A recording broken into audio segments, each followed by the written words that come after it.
Good morning. Welcome to the January 30th Planning Board meeting. Our first item this morning is adoption of resolutions. We have four this morning that all board members can vote on. The first is the Blair Site Plan Number 8/2014-017C, MCPB Number 25-008. The second is Montgomery Auto Sales Park Lots 17 and 18, Preliminary Plan Amendment Number 1/1985-027B, MCPB number 25-017, and then it's the Montgomery Auto Sales Park Lot 18, Site Plan Amendment number 8/2014-014A, MCPB number 25-018, and Montgomery Auto Sales Park Forest Conservation Plan F 2024-0980, MCPB number 25-019. Do I have a motion for approval for these four projects with their and their resolutions? I move to approve the four resolutions as stated by Chair Harris. Second. All in favor? Aye. Aye. Aye. Aye, the ayes have it, 5-0. Our next item this morning is under preliminary matters. It's the reappointment of Planning Board Chair Mitra Pedowim. Vice Chair, Mitra Pedowim. She got a promotion there. We had originally stated when she was appointed from August 24 through July 25, it should have been September 24 through August 25. Do I have a motion for the reappointment of the Vice Chair? Yeah, I move to reappoint Vice Chair Pedowim to stay on as Vice Chair. Happily second. All in favor? Aye. Aye. Can Aye. vote? Yes. Aye. Aye. Aye. The ayes have it, 5-0. The next is a record plats. We have one this morning, subdivision plat number 2/2024-0620 and 0670 for Ashford Woods. Do I have a motion for approval? I move for approving the plats. Second. All in favor? Aye. Aye. Aye. Aye. The ayes have it, 5-0. Next, there are regulatory extension requests. We have two this morning. The first is National Park Seminary Preliminary Plan 1/2005-054A, the site plan number 8/2020-0050, and the Forest Conservation Plan number 8/2005-024H, regulatory extension number 3. The staff is recommending approval of extension, and the second is Garrett Park Administrative Subdivision number 6/2024-0230, extension request number 2, where staff is also recommending approval of the extension request. Do I have a motion for approval of these two? I move to approve the two extension requests as stated by Chair Harris. Second. All in favor? Aye. Aye. Aye. Aye. The ayes have it, 5-0. Next, we're going on to our roundtable discussion, where Director Jason Sartori was presenting this morning. Welcome.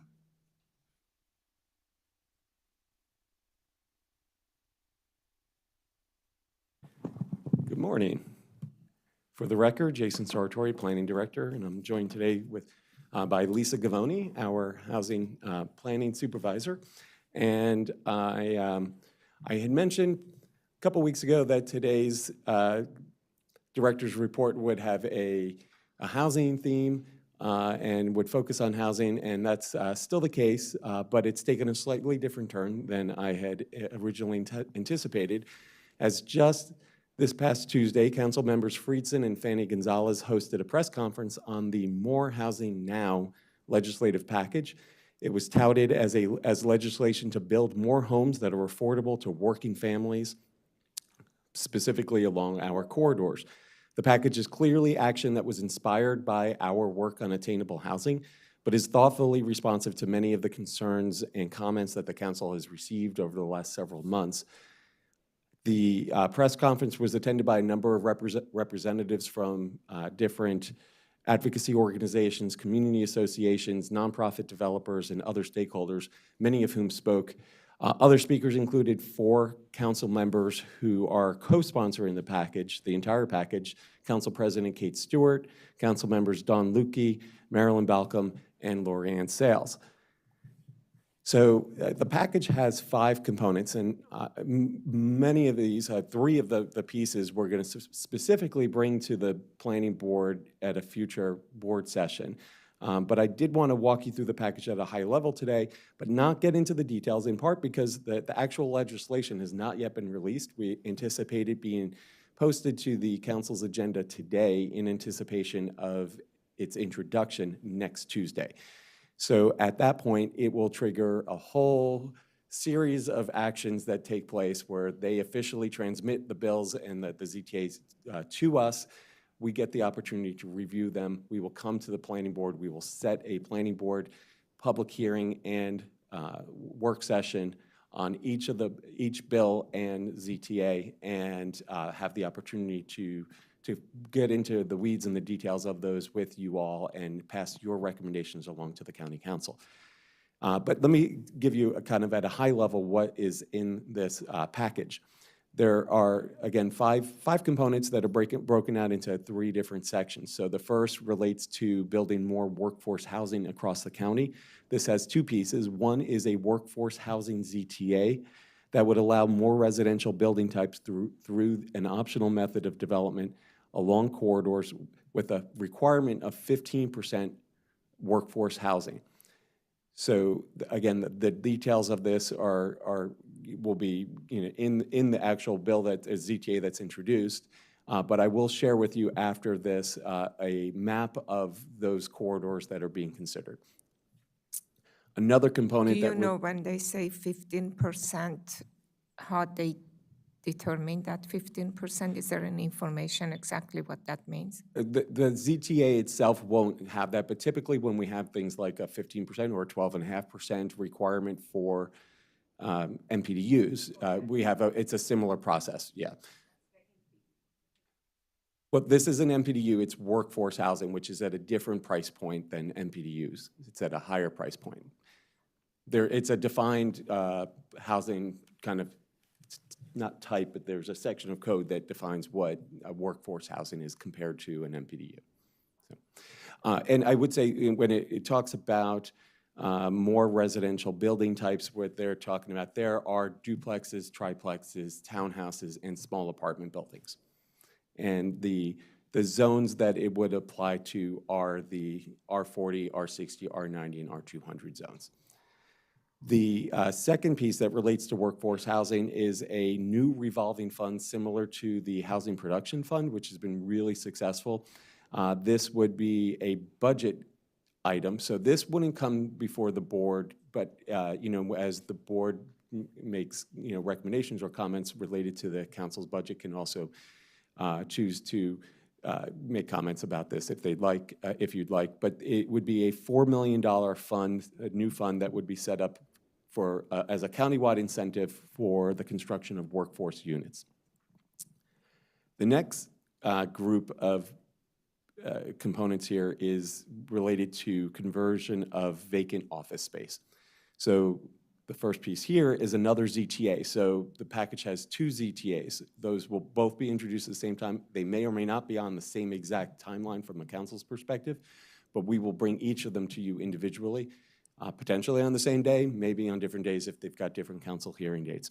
But the office to housing conversion ZTA relates to, it creates a new expedited approval process similar to our biohealth priority campus, our mixed income housing community plan, and the signature business headquarters plan. This would be a new plan that would allow for an expedited approval if a project involves the conversion of a high vacancy commercial property into a residential use. And then related to that, it would be a new, and this would be a bill, and typically bills are not required to come to the planning board for your comments, but if they are bills that relate to the work of the planning board, we will oftentimes review them and bring them to you, brief you on them, and get your feedback so that we can provide that to the council too. So the bill that relates, that this implements this, we will be bringing to the board. This is a housing property tax abatement program, a pilot of a payment in lieu of taxes, a 25-year abatement for projects that convert vacant office and commercial properties to housing, but with a certain amount of affordability requirements built into that. And then lastly, the last part is another budget-related item, so this, again, won't officially be before the board, but you could provide comments on this as well, and that is to double the county's current investment in the homeownership assistance program from $4 million to $8 million in FY26. And this is money that helps people with down payments and other kind of assistance related to being able to own homes.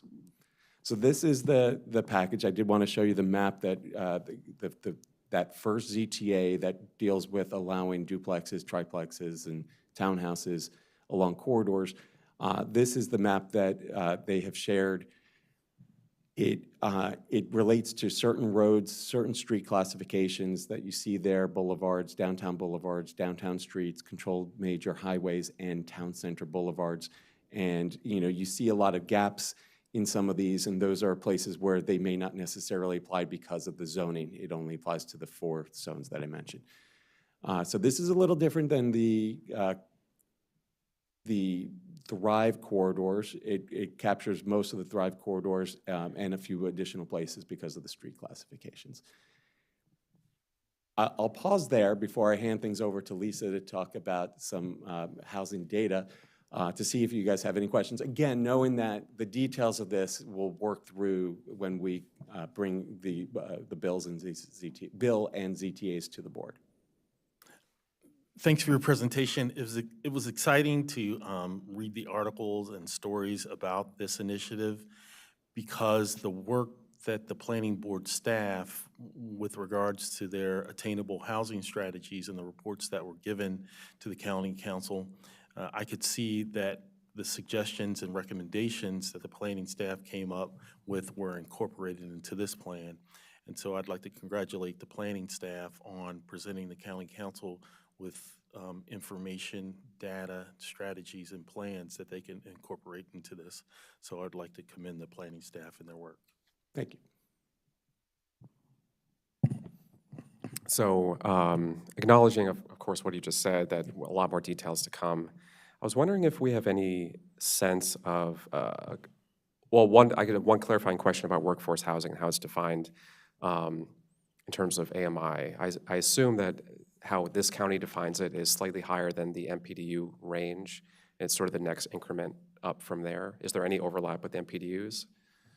No, the MPDUs are generally to 65 or 70% AMI, and workforce housing is 70 to 120%. Okay, gotcha. Thanks. That's helpful. And the corridor approach, and we'll talk a lot more about this. With attainable or medium scale, we had talked about along corridors with, originally the idea was maybe just parcels abutting or directly adjacent to the corridors. And then we expanded a little bit to 500 feet kind of surrounding, applying only to those parcels that were included.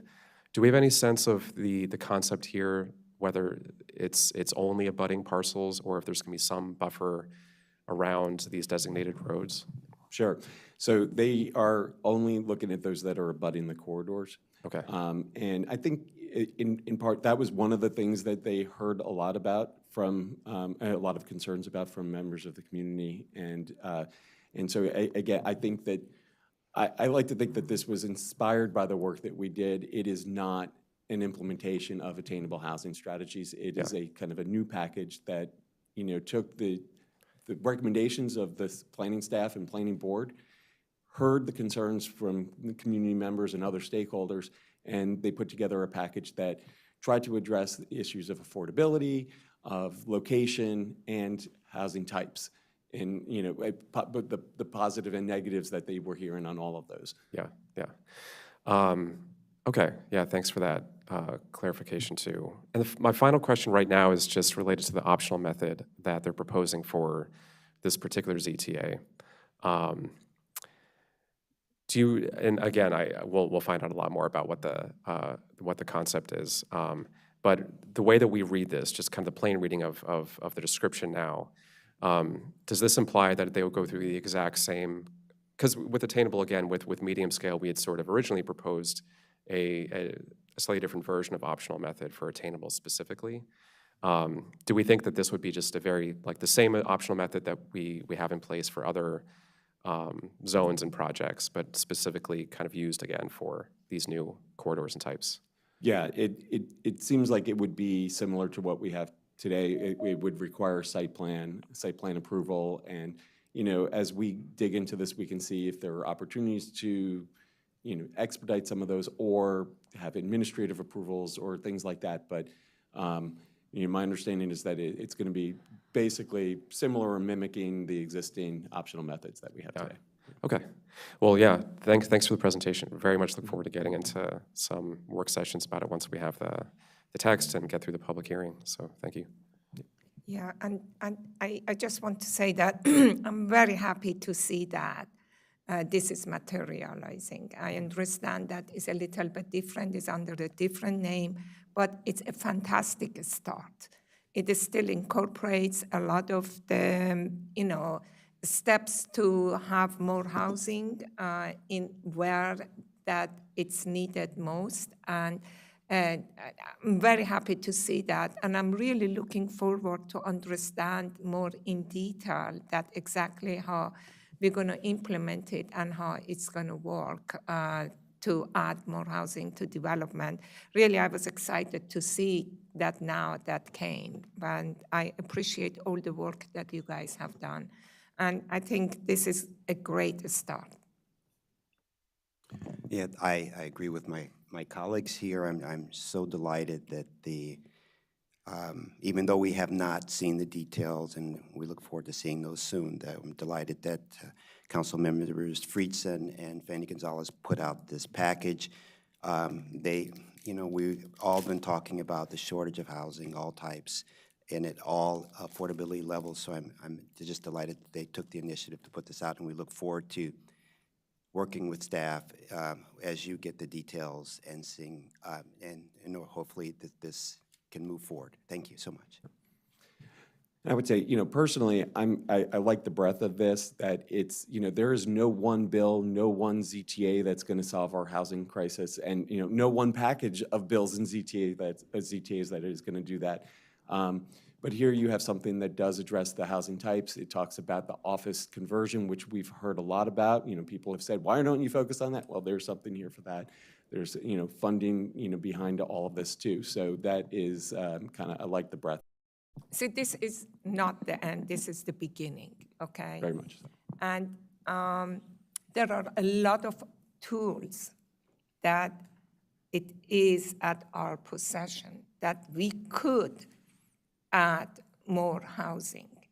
You know, you have a lot of other processes like the master plans or the studies or amendments that it's going to come. That anytime that we bring something in front of us, that's what we have to look for and see that how we could in that area make it easier for people to add housing. So this is just the beginning. Absolutely. We will Yeah. continue to focus on housing in all of our efforts, and you will see that again when we come back with University Boulevard Corridor Plan. I see Commissioner Hedrick. Yeah, Commissioner Hedrick, please. Oh yeah, just honestly, just to reiterate the comments, I think of most of the other commissioners. I think this is an okay start. I think it's a decent start. I don't know that the amount of the incentive structure, the 4 to 8 million, is gonna be enough to really move the needle. I think maybe the 25-year pilot might help 1 or 2 conversions, but I do think we should emphasize that while all this is very good, this needs to be a start, not an end point for this. I think, as you said, Jason, like, you know, a lot of things will be needed to solve the housing crisis, and I'm worried that this won't produce, you know, the number of units that I think that we're going to need to really address the housing crisis overall. Yeah, and I would even emphasize, we said the same thing with our own recommendations on attainable housing, that this was just, you know, Yeah. a start or a piece of the solution. It wasn't the solution. and we would have to Yeah. continue to focus on this. Absolutely. Thank you. Okay. Yeah. So with that, I'm going to hand things over to Lisa, who's going to talk about some housing data that we have to report on an annual basis. Thank you, Jason. Good morning, Lisa Gavoni for the record with Countywide Planning and Policy. So every year we complete a survey in conjunction with our partners at DHCA, DPS, HOC, DEP, HHS. It's a group effort to really get this survey done every year. It's a really comprehensive look at housing production, housing affordability, housing preservation, and policies that the county has at its disposal to encourage the production of more housing. So I'm going to go through a couple of the highlights. This is not the whole survey. If you're interested in the whole survey, I'm more than happy to send it. So first we look at our progress in building permits. And you're going to see the next slide is going to be housing built, and this is housing permitted. So this is the beginning of the process. So this information comes from the Department of Permitting Services, and in 2024, we had about 1,004 residential building permits. And of those 1,004 residential building permits, over 3,000 units were permitted in the county last year. And this, just the county, this does not include Rockville or Gaithersburg. And of those total permits, about 2,092 of them were multifamily permits, which is about 68%. So we're seeing this, this increase in multifamily units, which is not surprising given the county's built environment and how we're growing more towards infill development. Next slide. Can I ask a question? When you Sure. say units, this is the actual unit in a building. So if it is a multifamily building, I guess they just get a permit to build that building. So yes. And then that building may have like 100 residential units. How do we know that if those units were delivered? Or we don't know it is delivered. This is just permitted. This is just permitting. So the next slide is kind of the end of the process. So this information is how many units were built. So it really is like the end of the cycle. So we take this information from the State Department of Assessment and Taxation, and then I QC the data through CoStar to see how many units were built in Montgomery County last year. So last year we did pretty good. We had over 3,600 residential units built. And of those 3,600 residential units built, 3,100 of them were multifamily, which is 87%. So again, we're seeing that trend towards more multifamily in the county. Next slide.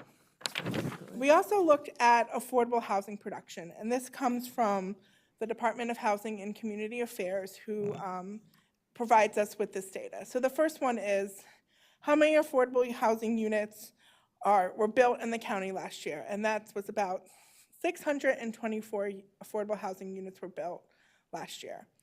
But we have over 1,600 under construction, and under construction means that they have their agreement to be built with the Department of Housing and Community Affairs, but not yet built yet or not yet gone to building permit. And then we looked at our pipeline and how many units and then pipeline basically means that it has preliminary plan approval from the planning board. So we have over 2,000 affordable units in the pipeline that we hope that get built. But those are our production numbers, but we also looked at how many units were preserved through the multitude of funds that the Department of Housing and Community Affairs has, and also through the Housing Initiative Fund. So we had over 1,000 units preserved last year through various funds and programs. Can I ask a quick question on just a couple of, I guess, a definition thing related to pipeline? Sure. I assume there's no time bound on pipeline, so this could potentially include preliminary plan approvals from like even the mid-2000s after 2010, like sort of the previous decade and so on. Do we have a sense for like kind of near-term pipeline numbers or, relative to kind of things that may have been around for a while and may never actually come to fruition? So I would say the closest thing we have is that affordable units under construction, which is basically means that they have that agreement to build, so they're pretty close to getting to permit. You don't generally get your agreement to build if you're not going to go to permit, because you're agreeing with DHA that you would build these units, and then you get the offering agreement when you after permit. and they're ready to go. Yeah, yeah, that makes sense. And then on the affordable units preserved side of things, does this sort of speak to like covenants that were put into place or other things, mechanisms put into place to like actively, by law, preserve them as affordable? Or are there other ways, are there other parts of that definition that we're looking at here? Sure, that's a great question. So a lot of the affordable units that were preserved are generally things that have expiring covenants, that DHCA is now extending their covenant. So it's a lot of income restricted units, and then it's a lot of taking, using the Housing Initiative Fund to preserve units that are things like expiring MPDUs and things like that would be units preserved. So we're not losing those affordable units. Okay, gotcha, thanks. So looking at these affordable housing units, we wanted to see, what AMI was built last year and what was preserved. So when we look at the built affordable housing units, not surprisingly, 95% of them were in the 60 to 80% AMI range. That's largely where the MPDUs fall, and that's largely where a lot of other affordable unit programs fall. But we did see 3% built in that 30 to 50% AMI range, and then 2% built in that 50 to 60% AMI range. But it's a little bit different when we look at preserve. We see that, yes, 72% of them were in that 60 to 80% AMI category, but we did preserve 26% of the units last year in that 50 to 60% area median income range, and about 1% of the 30 to 50% AMI range. So we're preserving and building affordable housing in the county. Next slide. So one of the big part of the hand survey is we walk through policies that counties and other jurisdictions have related to housing. So I thought I'm just going to highlight the big ones that were included. The first one asked, do we have an explicit housing production target goal? And we do through our local housing targets, and the council signed on to the COG resolution in 2019. It also asked if we have a local housing trust fund. We have the Housing Initiative Fund, which had over $56 million in it last year. That doesn't include additional funds like the Nonprofit Preservation Fund and other funds that DHA has at its disposal. As we all know, we have an inclusionary zoning program, the Moderately Priced Dwelling Unit Ordinance, which has built over 1,300 MPDUs in the last 5 years. We also have property tax and impact tax and other tax abatement policies that help preserve and build affordable housing in the county. We also have prioritized publicly owned land. We've talked a lot about the new development of the Department of Recreation site, and there's been a long history of Montgomery County of using public land to build affordable housing. The right of first refusal is a policy that allows the county or another entity to match a contract for a sold property that would help preserve affordable housing in the county. We do have a right of first refusal in the county. It was not exercised in 2024. It is very expensive to exercise the right of first refusal. There's every year 25 to 35 properties come up to sale, and we're lucky if we get one or two that have the right of first refusal. Sure. I'm looking at the down payment assistance. So to bring it back to the proposed housing package, I can't remember exactly the levels that they were proposing. The down payment assistance, I think, was a piece of what they're proposing at a certain level that, if I remember right, and I know it was just a few minutes ago, I should remember this, but it seemed like it was roughly in the 4 million. Was it 4 to 8 million? Doubling that. So it was doubling that from 4 to 8 million. It would be million. double to 8 million. Got it. Okay. Okay. So the county used all of the 4 million in 2024, or is this sort of just the limit of what the fund currently is in 2024? The limit to what the fund was. I'm not sure if they used all of it, but they generally do use most of it, from what I understand. Okay. Okay. Thanks. The county also has a housing first policy, which is in homelessness, it's the prioritization of providing housing first and then providing the supportive wraparound services next. We also have locally funded tenant-based rental subsidies, and we have a priority. We often prioritize housing and transit-oriented development. And then finally, we have a climate action plan that the county has at its disposal. Next slide. And then finally, they asked for new questions this year that have to do with zoning. I thought this was really interesting, given where the board has the board's topics over related to housing in the past year. So the question, it's a multiple choice question, but the question is how much of your jurisdiction's residential land is zoned for only single-family housing? Not surprisingly, in Montgomery County, it's over 85%. How much of your jurisdiction's residential land is zoned for at least 2 and a maximum of 10 dwelling units per parcel, 25% or more? And how much of our jurisdiction's land, residential land, is zoned for more than 10 dwelling units per parcel, and that's less than 5%, which is not surprising. CR is only about 3% of the county's land, so it's a pretty small piece. Yeah.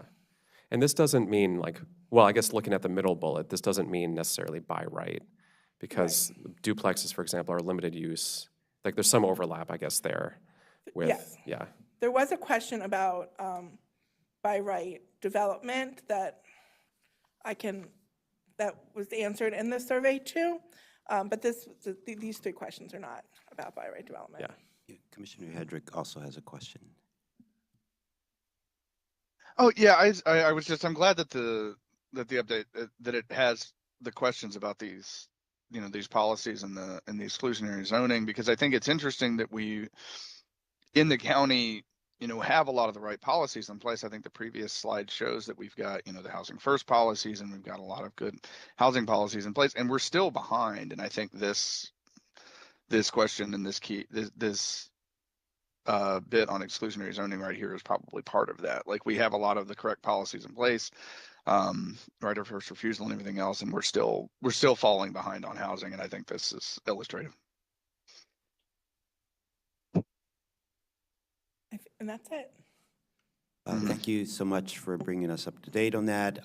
Just another question, just I may have missed it, but the permits and the under construction, how does that compare to like the last couple of years? I mean, are like about on par or higher, lower? Do you have a sense? It's a little bit higher than we've been seeing in previous years, which is good. Well, yeah, which is good. Even, you know, given the pandemic and the high construction costs and high interest rates, that surprised me.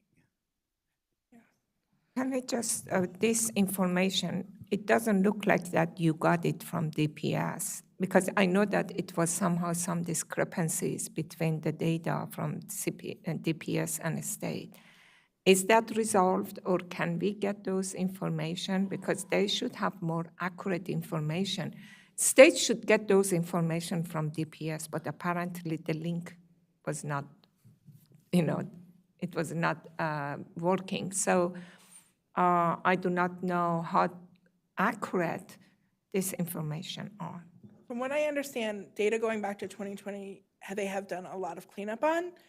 This information comes directly from the Department of Permitting Services. Like I asked Juliana at the Department of Permitting Services for the permit numbers, and she gave them to me. I know that they're going back to previous years to make sure that the permit information is right, but I do believe the last 5 years are good. Okay, as long as you get it from DPS, that's good, and they have it. Okay, thanks. Yeah, the other data come from other sources. As Lisa mentioned, this is kind of a partnership in pulling together the data for this every single year. And it's really helpful for us to kind of go through this exercise. It's a good check-in for us as a county, but also the opportunity then to see how it compares to other jurisdictions in the area. It's just I apologize, just one final thing. I know that I fully agree, this is really helpful kind of check-in data, and to Commissioner Hedrick's point, also sort of a kind of ground truthing sort of some of the policies against some of the outcomes and maybe understanding some of the reasons why. I know that this may not be a requirement in the reporting, but if it's not too much of an extra lift, it would be interesting next year to see some geographic spread, like disaggregation attached to this, and particularly with the affordable and like preservation of affordable units. I assume that at least on the new affordable unit production side, it kind of overlaps with where just the new multifamily housing is happening in general. But it would be interesting just to see kind of where it's happening and sort of relate it back to the demographics in those areas, and also like the market pressures in those areas. For the preservation and the production of affordable units, we do list every project and how many total units and how many affordable and what buckets they fall in. It's not a map. I can make a map next year, but we do have that geographic information. Okay, great. Thank you. And one more question. I'm wondering that how are we in comparison with our neighboring jurisdictions. We're hearing that, the residents of Montgomery County are moving out of the county. I want to see that if they have more than we do. Sure. So we all turned in this survey on Monday, so I'm not quite sure how we compare this year, but I can certainly provide that information when it's all released in March to the planning board. In previous years, we have not met our goals as closely as other jurisdictions like Washington, D.C. and Arlington County have. We are pretty, I think, on par with Fairfax County in terms of production, but I'd have to go back and double check. There's been several articles written about this information that does compare the jurisdictions. Okay, and so with that, I'm going to close by giving a few personnel updates. Amber Ford is our new budget manager. Amber worked for Prince George's County over the past 20 years in various capacities in the Office of the County Executive, the County Council, and the Office of Management and Budget, where she had been Deputy Director since 2015. Amber is a native of Prince George's County and received a bachelor's degree in political science from Spelman College and a master's degree in urban affairs and public policy from the University of Delaware. So welcome to Amber. Kayla Prendergast was, and she's here today, was an outstanding intern, and she has now joined the director's office as a planning associate. Kayla will also be supporting the Research and Strategic Projects Division and the Countywide Planning and Policy Division. Her position is part of a partnership that we have with the University of Maryland National Center for Smart Growth, where Kayla had previously conducted research on state and local housing needs. She's completing her final semester in pursuit of a master's degree in community planning at the University of Maryland. She earned a double bachelor's degree in public policy and geography from the University of North Carolina at Chapel Hill with a minor in Hispanic studies. So welcome back to Kayla. And finally, Brandy Cypress is the Countywide Planning Division's new graduate assistant intern. Brandy is pursuing a master's degree in community planning at the University of Maryland, and we welcome her to our ranks, and she'll be with us through the end of this school year. So welcome, Brandy. And then I'm happy to share a couple of recent reclassifications.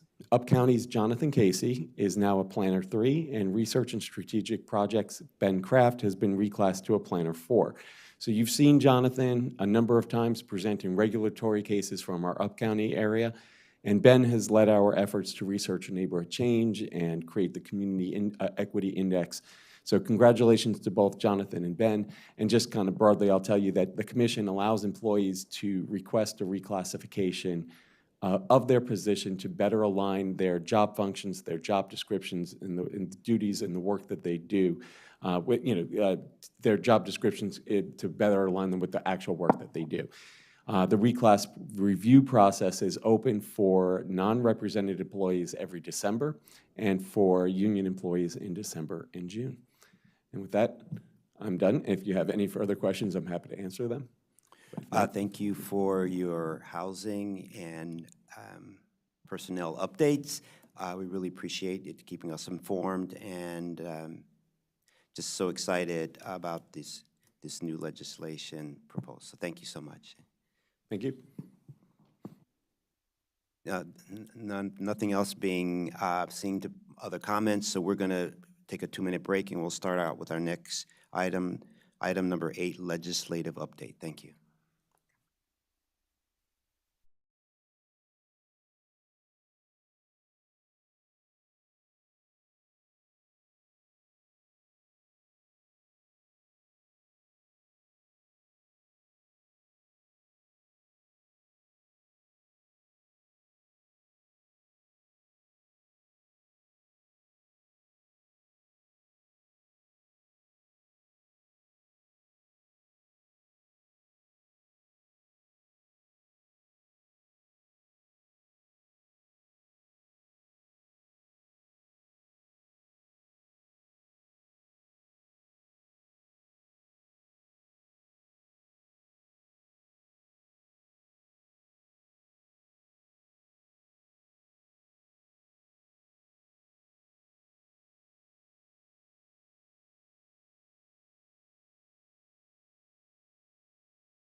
Good morning again. We're on item number 8, legislative update, and we have our General Counsel, Deborah Borton, to go through several items with us this morning. Good morning, Ms. Borton.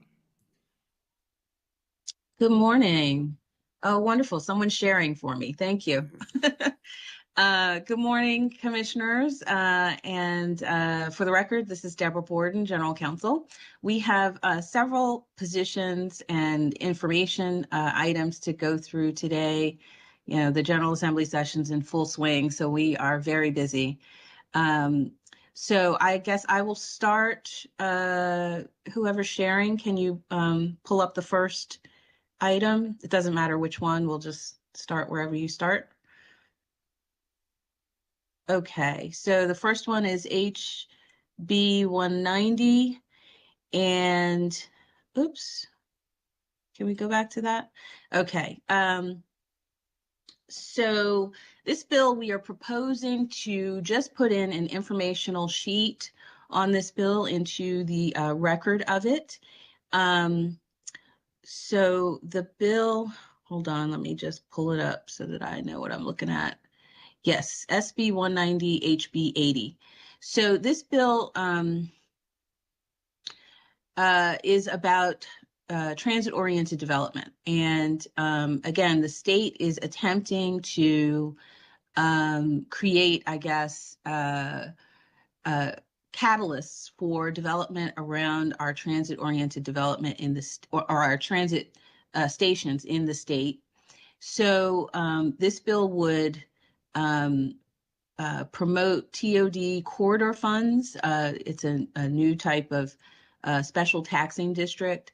In speaking with both MACO, who also spoke with the Department of Transportation, their aim with this is to allow different localities that share a particular transportation corridor to pool their money for things like federal grants, et cetera, and to have a source of revenue for the payment of bonds for those corridors. So that's part of the bill. The other part of the bill also would deal with parking, indicating that you cannot require parking around within 5 miles, within half a mile, 0.5 miles of a transit-oriented area, or a rail. The way that the bill calls it, it's a rail station, rail transit station, which is not currently defined in the bill, but which MACO is proposing to define. MACO is proposing a support with amendments of this bill, which is interesting because the bill also alters the authority of local legislative bodies to regulate the land use around or within 0.5 miles of a rail transit station. So it is a bit unusual for MACO to support something like that because it is cutting into local authority. But they are proposing some language changes that would, I think, minimize the impact of that. But we would have to see how that goes. The other thing that you should know is that currently the bill as drafted doesn't actually apply to Prince George's and Montgomery counties. Now, we're always sort of walking a bit of a tightrope when we point that out, because we don't know if that was intentional or not. And in many of these bills that have been coming out of the administration, the point of the bills is to encourage, what we consider smart growth around transit stations. And their concern is that in some areas of the state, this has not been done, and that there has been a certain reluctance to get on sort of the smart growth bandwagon. But that concern does not extend to Prince George's and Montgomery counties. As a matter of fact, we've been the leaders in the state on maximizing and frankly upzoning around our transit stations where it makes the most sense. and as the local governments, both us and the county, we are in the best place to understand where those areas are, where it makes the most sense to upzone for multi-family development, affordable housing around our transit stations. So in a sense, this bill doesn't make any difference to that, those goals, because, as drafted, it doesn't actually apply to us. But it would be somewhat philosophically inconsistent for us to say that that's a bad thing. So we try to walk this very strategic and political tightrope. I will stop there and see if the planning department has anything to add, and certainly if I've misstated anything, please correct me. As I said, I am not a planner, but I do know that this is sort of part of a larger political push for affordable housing in the state, and this is yet another piece of that. Thank you so much. Yeah, some of these bills are just so hard to interpret. So, but one question I had in your under it says supports general plan. What I didn't understand, where it says this bill preempts certain special taxes for the benefit of TOD from any county tax limitation or bond cap. This may impact the county's revenue. Do you have a sense of what preempts certain special taxes from the benefit of TOD development from any county tax? We can reach out to the Department of Transportation because they're the ones who put this together. We can reach out to them for further clarification. I know that MACO has already been in contact with them about several of the provisions, including the tax provisions of this. So we can reach out. I would not want to guess as to what their intent was, because this is a little bit of a complex bill. So I can reach out and bring you back additional information about that. Yeah, yes, that would be great, because I fully don't understand all of what's in here, and so any more information, just concerning how does that affect, if it were to apply to us, how the county revenues would it affect how we spend our money? That's Will do. We'll bring it back to you next week. okay. Thank you. Any other questions or comments about this one? Yeah, thanks, Deborah, for going through some of these details. And it's helpful to understand, at least at a high level right now, that it may not apply to us, at least with all of its provisions. So I did have a question about that, but I first wanted to start just with a question about applicability in terms of zoning. And I was having a hard time interpreting the language about whether or not, so specifically around the kind of the prohibitions within a half mile of transit related to parking and also certain types of developments like mixed use. Does that apply to existing does that retroactively apply to existing zoning, or is that like in the event of a local jurisdiction proposing a change in zoning in those areas, they would not be allowed to become more restrictive or apply minimum parking, for example? It read to me like it was maybe the latter, but I couldn't quite tell if it would actually apply to existing parking and existing zoning near transit. Well, existing, okay, so we are a late vesting state. So if you have built your project and, or if you have gotten to the point of pulling permits and you have some work in the ground, they call it footers in the ground, then your project is vested as far as the zoning is concerned. But until then, if a change in the zoning occurs, whether that change occurs at the state level or the local level, then a project could be impacted by that change. Okay, so it is not necessarily, it's not clear from the language that what they're talking about is a prohibition upon the local governments to zone it, as much as they're saying that it's a prohibition upon the local governments to approve it. That is not clear. And I think the language could be interpreted for the approval rather than the act of enacting a law to zone it. Right.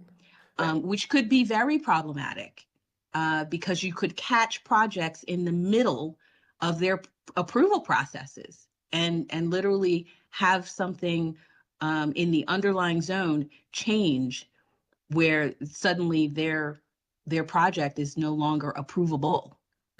Yeah, yeah, that seems like a possible scenario for sure. And I was also imagining a situation where, for example, a developer might be interested in trying to apply for a permit or get an approval for, just as an example, if there's exclusive single-family zone within a half mile of whichever transit station. They go in there, they want to propose some sort of multiplex or some sort of mixed use. Would the act of applying for that and trying to get a permit for that force the local jurisdiction to reconcile their zoning with this new state provision? So in other words, like, to your point about, does this impact the approval stage or does it impact like just the underlying zoning? Would the local jurisdiction be forced to approve something even though the underlying zoning doesn't allow it because they've been preempted? Actually, I think that's the intent. I think that there is a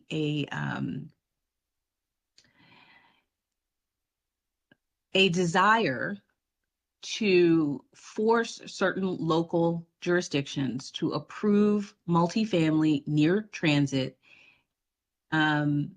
because there is a fear that they're not doing so, that they are obstructing these efforts that the state wants to see. And I think that's exactly what they're trying to do. They're trying to force certain local governments to approve multifamily around transit. Yeah. Yeah, and which ultimately, that seems like a worthy goal to promote. I'm thinking about it a little bit more in the context of our county. Coming back to your point earlier about, whether or not we need a more specific definition of rail transit. And of course, in most parts of Montgomery County, close into Metro and increasingly close into Purple Line, there was the recent ZT on parking, which removes all minimums I think within half mile of those stations. So, okay, so we've already sort of checked that box related to this bill. There are some areas near, I'm thinking about like MARC rail stations, for example, which in my mind, I mean, that by definition meets the standard of rail transit. But of course, there are a lot of land uses around that are very low density that still have parking requirements. And it would be, my personal recommendation is that MARC stations should be included in the broader definition of rail transit stations for the purpose of this bill. And I think if it is, that does have an implication for our county, potentially in a positive way, in my view. Obviously, we'd have to think about it more broadly and comprehensively through, the master plan processes in those areas when they come up. But that does, in my mind, seem like one area where it could apply around MARC stations if it's clarified that those are included. Understood. Yeah, so, Ms. Borden, when you come back, if you can if you can get any more clarifications about the intent and some of the things that Commissioner Linden asked about, that'd be great. And then we also have Commissioner Hedrick there to ask a question or have a comment. Yeah, I think Commissioner Linden covered, I think, most of what I had questions about. The first was obviously it reads to me as if this is the point of this is to allow for larger scale, at least mixed use, which I think they use mixed use development, not necessarily multifamily within the text that we have. So my reading of it is that it precludes denying the ability for mixed use or multifamily apartment within a half mile of a metro station. I think it's good. It's good and reasonable, which then leads, I think, to what Commissioner Linden was saying with what is the definition of a rail station? Does it include MARC? Does it include Purple Line? I assume it, obviously doesn't include VRT stations or anything of that nature. But I would think that if we, when we're asking for clarification and comment, ensuring that there is some definition and define of mixed use and what that means within, like how mixed does the use have to be? I guess is the question that I'm trying to sort of wrap around. I ran through and didn't see it linking back to any definition within. So I just want to make sure that we have clarity on that. Does that mean that if we have is it going to act like our CR zone? Is it going to have an FAR, requirement for commercial and residential? And then with the rail station, I think to encourage that to be as broadly applicable as possible to make sure that it includes both MARC and Purple Line stations. I think to Commissioner Linden's point, I think is useful to clarify within that to make sure that it is as clear as possible. Okay, well, I can answer one of those questions, at least partially. Mm-hmm. The MACO definition, the MACO proposed definition would exclude commuter rail. Okay. And I think you can guess possibly why that is. I got a sneaking suspicion, yeah. Frankly, the smaller counties, the more rural-ish counties, the medium-sized counties, they have a lot of commuter rail stations. They don't have a lot of metro stations. Yeah. And so, this is what this bill is targeted at. And MACO is suggesting that they exclude commuter rail. So this is a bit of a tug of war that, we are in the middle of, but not really participants in. Mm-hmm. And so, to a certain extent, I don't want, the commissioners to think that this is, sort of the end of the world and going to really mess with, most of what we're already doing, because frankly, we are the poster child for what the governor wants us to do. And so, again, we're sort of the middle child here. And, we're trying to, be helpful without, being disruptive. Yeah. Okay, so let's. And I think. Okay, go. Oh, I'm sorry. And one more, because I think that there was, which is interesting. Thanks for the clarification from MACO and the commuter rail. But I think, but if we look at the Housing for Jobs Act, which we talked about last week, I think they define rail station in there and they include MARC within that. Mm-hmm. And I think it's usually included. Yes. I wouldn't think. And so I just, for consistency's sake, I just wanted to clarify that. And I think it would be probably also as useful as well to make sure that Purple Line does get in there and is specified if that is something we feel like we want to do, because I don't know under the definitions. I kept trying to look back and I don't know as well, but we want to make sure that I think we want to make sure that that's included as well as a useful piece. Okay. All right, thanks. Sorry. Okay, so what? Thank you. Yeah, Ms. Borden, what are the next steps here? 'Cause you originally. Well, I would just want to know if there's anything in this informational sheet that you don't want to include or that you have heartburn over. Otherwise, we'll go with this, or we can pull it back and not have anything. Like I said, currently as drafted, the bill doesn't actually apply to us. So assuming that is maintained throughout the review of the bill, we could just say nothing. Well, could we just say what you currently have, but to say we would suggest that they also consider MARC rail, and and then just leave it at that? Is that, what are the other Defining rail as including commuter and light rail. Yeah, I think, I don't know if that takes this beyond an informational to. Yeah, no, and Emily Weiss, just to add one more potential comment that I've gotten from staff would be, and maybe Deborah, this would help address the other jurisdictions, we could say that it includes commuter rail in jurisdictions that have metro or something like that, so that it wouldn't include other counties that may not want to be included. So that would just, be us essentially in Prince George's. So Yes, just teacher. one thought that came through staff. I take no credit for that. And the part that would have to be, as Deborah said, doesn't apply to us would be paragraphs E and F. I think currently paragraph C, which just talks about may not impose a minimum off-street parking requirement on residential or mixed use that's within a half mile. That paragraph, I think that one is captured because paragraph C is already in another part of the code that says these apply to us, but E and F is how she's saying. Currently, that would have to be amended for not that apply. to apply to us. So just to clarify that. Mm-hmm. It's an interesting suggestion to sort of qualify it by saying we also need to have, jurisdictions that also have metro. If that's where they end up landing, my personal preference would be not to sort of like jump to that point, but to sort of express our, I don't want to make any, I don't want to, of course, like dictate what other jurisdictions and counties may prefer for their own land use situations.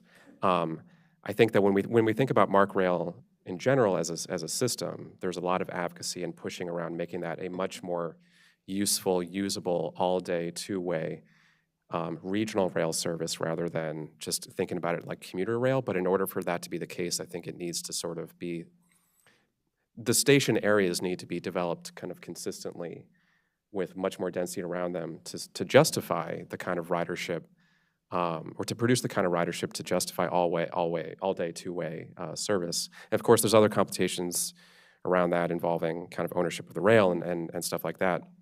But if we're looking into a future where we want MARC to be much more useful as a regional rail, as true regional rail, I think it might behoove us to at least suggest that MARC rail station should be included in general. And if the legislature eventually wants to sort of pare that down with a qualification, that's their prerogative.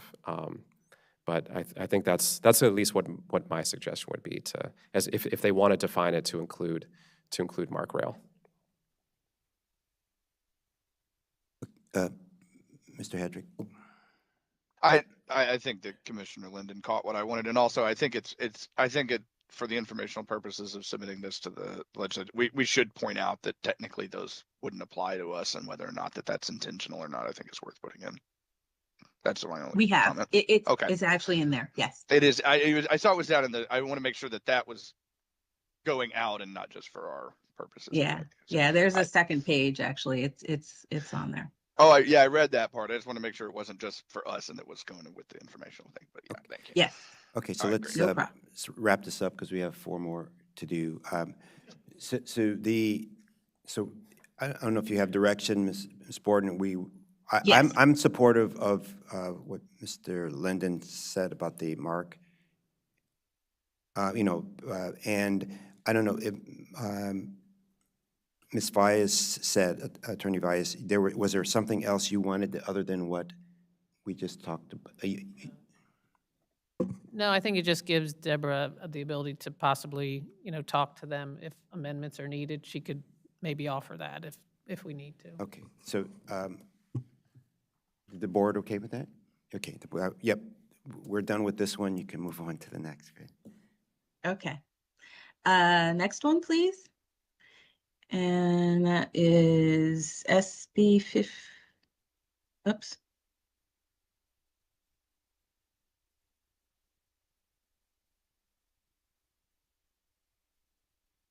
Oh, okay. So this one. Let me just pull it up for myself. 395. So this one is really interesting.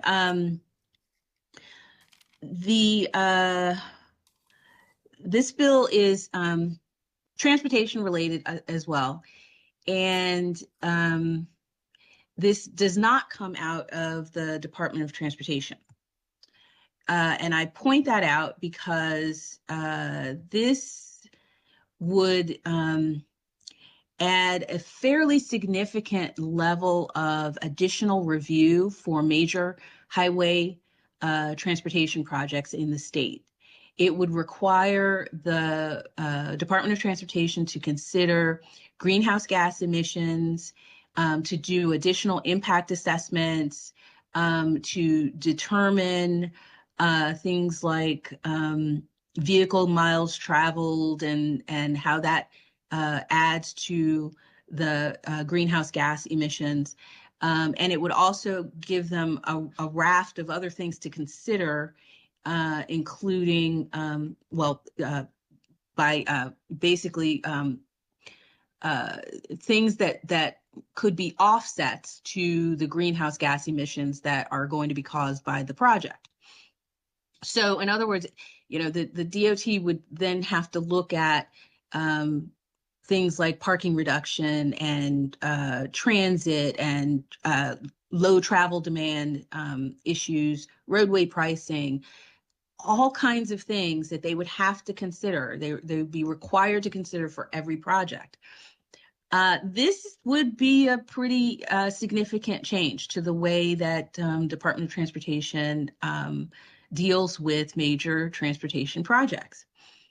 It's not that, this would only impact, obviously Prince George's and Montgomery counties. This is a statewide bill. And so we wanted to get a look at it. We wanted to keep an eye on it. But we don't necessarily want to take a position on it.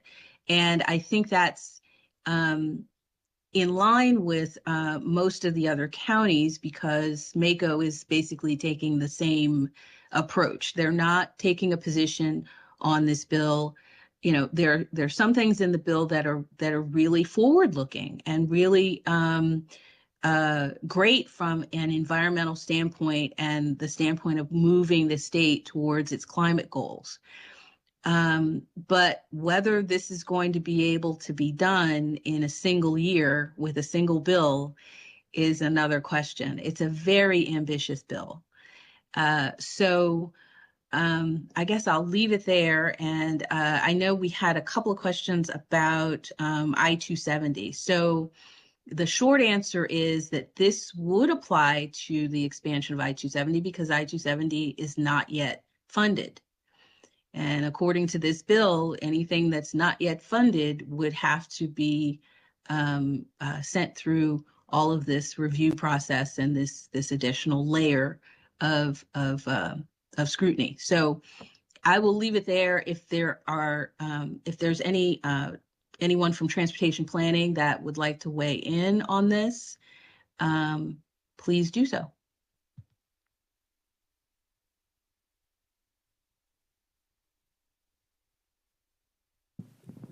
Good morning. This is David Ansbacher. There was one other question that was posed regarding M83.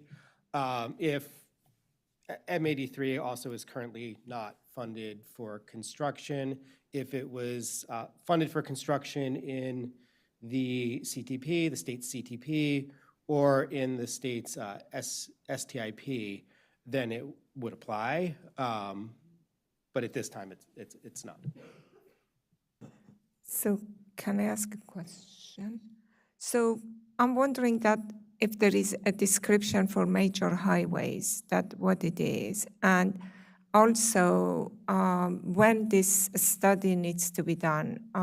I do support the study, but my concern is that it gets to a point that gets very expensive and add another additional layer of review and delay to bring that. I think it should set some parameters that specifically what are the road system that need to go through this review, and at what stage? Is it at the master planning or is it when it comes to the design? And also, if that is approved, put parameters in regard to funding and also make sure that the project doesn't get into the delay. If it's a project that needs to be done, we need to make sure that it's done in appropriate time frame? I can answer the question about the definition. So it is defined, major highway capacity expansion project is defined as a major capital project that through all phases increases highway capacity through new highway lanes or extended highway lanes and has a total cost for all phases that exceeds $5 million. That's basically So- every single project. I don't know. To me, that's basically every single project that is coming. And, I don't know if that's necessary.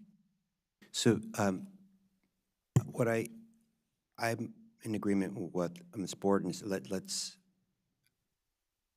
provide no comments, I mean, other than this informational comments here. And I think it's good that in general, that they are looking at, sort of promoting any new transportation projects from the lens of, Thrive and these other policies, overarching policies, to maybe to reduce greenhouse gases and promote other maybe modes of transportation.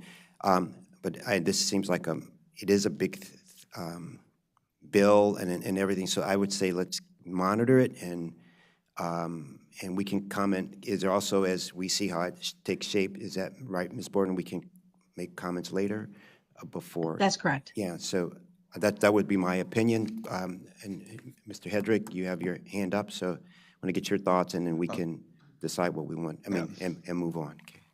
Yeah, I think I think that's good. I agree with you, Chair Harris. I just wanted to really clarify for my own thinking. So basically, anything that's not funded yet, were it eventually funded, would fall under this if it costs more than $5 million. Is that right? That's correct. And that's irrespective of if it's a county road extension or state or anything like that. Like it qualifies. It's basically based on its size and it's the monetary value, not necessarily like who's necessarily running the overall extension. Is that If it's in the state's CTP, it would. state CT? Okay, that's Mhm. all right. And so so anything coming down the line that hasn't been funded yet would qualify under this were it to pass at this point. Okay, I just wanted to make sure the extent of it. All right, thank you very much. Yeah, I agree with I think Chair Harris's approach there. Thanks. Next. I'm sorry, just a quick, So sorry. just a couple of thoughts as well. And I also agree that I think an informational is fine. I wanted to, just for kind of our own benefit too, if this moves forward and we end up wanting to apply or submit some more comments, this of course is new for Maryland. It's not new in the country, this kind of statewide program. I think Colorado was the first to implement this statewide, and I think they've had some success in the sense of, projects that really exacerbated greenhouse gas emissions either are being mitigated through other programs, or in some cases they've been delayed or canceled. And I think we should acknowledge that is a necessary reality in some cases, given that transportation is the largest source of greenhouse gas emissions, both in the country and in the state of Maryland and in this county. So, there's a lot of talk about whether EVs will eventually solve that problem, but I think we see that the ongoing slow uptake of EVs and the slow uptake of renewable energy, which of course is going to be needed for EVs to be clean, it's all taking a long, long time. And so this kind of program, I think, is, although I think it's good for this body to not take a position right now, I think it's also important to state that this kind of statewide program, just for the purpose of this conversation, I think is a necessary component of what climate policy can and should be. Colorado is doing it. I think Minnesota has a statewide program now that's doing it. I think it can be extremely helpful because it forces us to grapple with the actual consequence of expansion projects. There's an actual consequence to that beyond just other kind of congestion concerns. But the specific comments I think might be helpful to clarify, Deborah. There's one definitional point about what constitutes an expansion. They've included, you described their language as being a new lane or a lane extension. I think those were the two things. I would be interested in suggesting them consider auxiliary lanes too.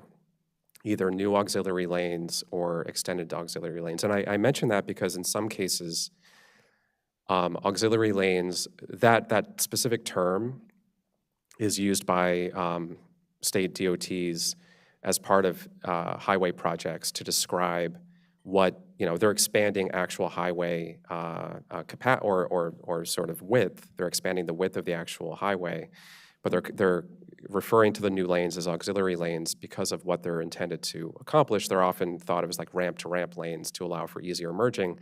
But in many cases, auxiliary lanes can actually lead to an increase in VMT as well, depending upon how it's configured. So if they're focused on VMT reduction, or at least mitigating VMT increases, I think accounting for auxiliary lanes is an important piece of it, because my worry is that if this goes into place, more and more things might be referred to as auxiliary lanes to get around this requirement of mitigating highway expansions. So one thought, I don't know how we might include that in this informational, but I think it'd be helpful to at least get that in front of the bill authors so they can at least consider including that language. The other thing is I think that the state is going through the new STIP update right now. The current STIP is 2022 to 2025. The next one I think should be released sometime this winter or spring. And I'm wondering if, because this refers to projects currently in the STIP as opposed to those that aren't, in addition to the CTP, I'm wondering if there could be consideration around also specifying that it should apply to projects currently in the 2025 STIP, which, may be soon out of date with the next version coming out sometime this winter or spring. But just to consider getting out in front of projects that may slip in under the wire before this program comes into place. I'd be interested in, what the bill authors think about that potential suggestion. Okay, we can explore both of those things with the sponsors. Thank you. Great. I guess we have 3 more, so we're. Okay. Next, okay. We have MCPG 116-25, Municipal Authority to Regulate Structures. Now, this is the interesting one. So this bill amends language that is already in the code. I'm probably going to say that 3 times.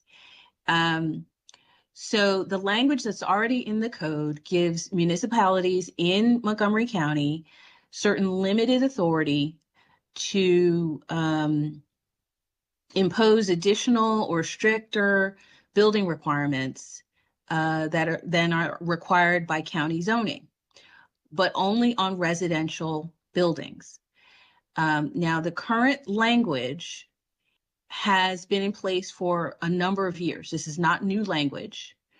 And Prince George's has a different provision, actually that's in their local ordinance, that is very similar to this, that affords municipalities sort of limited zoning, generally related to residential structures in their municipalities. If you can scroll down so that we can see the second page. There we go. So we've included a sort of a very small snapshot of what the current law is. And then we've included proposed amendments that the sponsor is currently considering. And we've drafted this as either an informational item or a support with amendments item, depending on how you instruct us today. So the amendments are amendments to the original bill language, but the point of the bill language is to clarify the authority of the municipalities in this case. The reason people, the sponsor and others think that the language needed to be clarified is that there was an attorney general opinion at some point in the past, 12 months, 18 months, that seemed to expand the interpretation of the old language. And it expanded it to include multifamily buildings, which we had never read it to include that before. Because there was some language in there that just sort of talked about other buildings, and it wasn't very clear in terms of the parameters of that authority. So this language is attempting to define the authority better. It's not really intended to expand the authority or to contract the authority. It's intended to define it better. So we've looked at this. We think that this is a good idea because defining authority is better than ambiguous authority, because ambiguous authority causes confusion. We are not suggesting that the planning board should say that, having this is a great thing or it's not a great thing. We're simply suggesting that defining what the thing is a good thing. So I will leave it there and see if you have any particular questions. And also, I think the planning department has some additional insight in case, we can't answer your questions. The planning department probably can.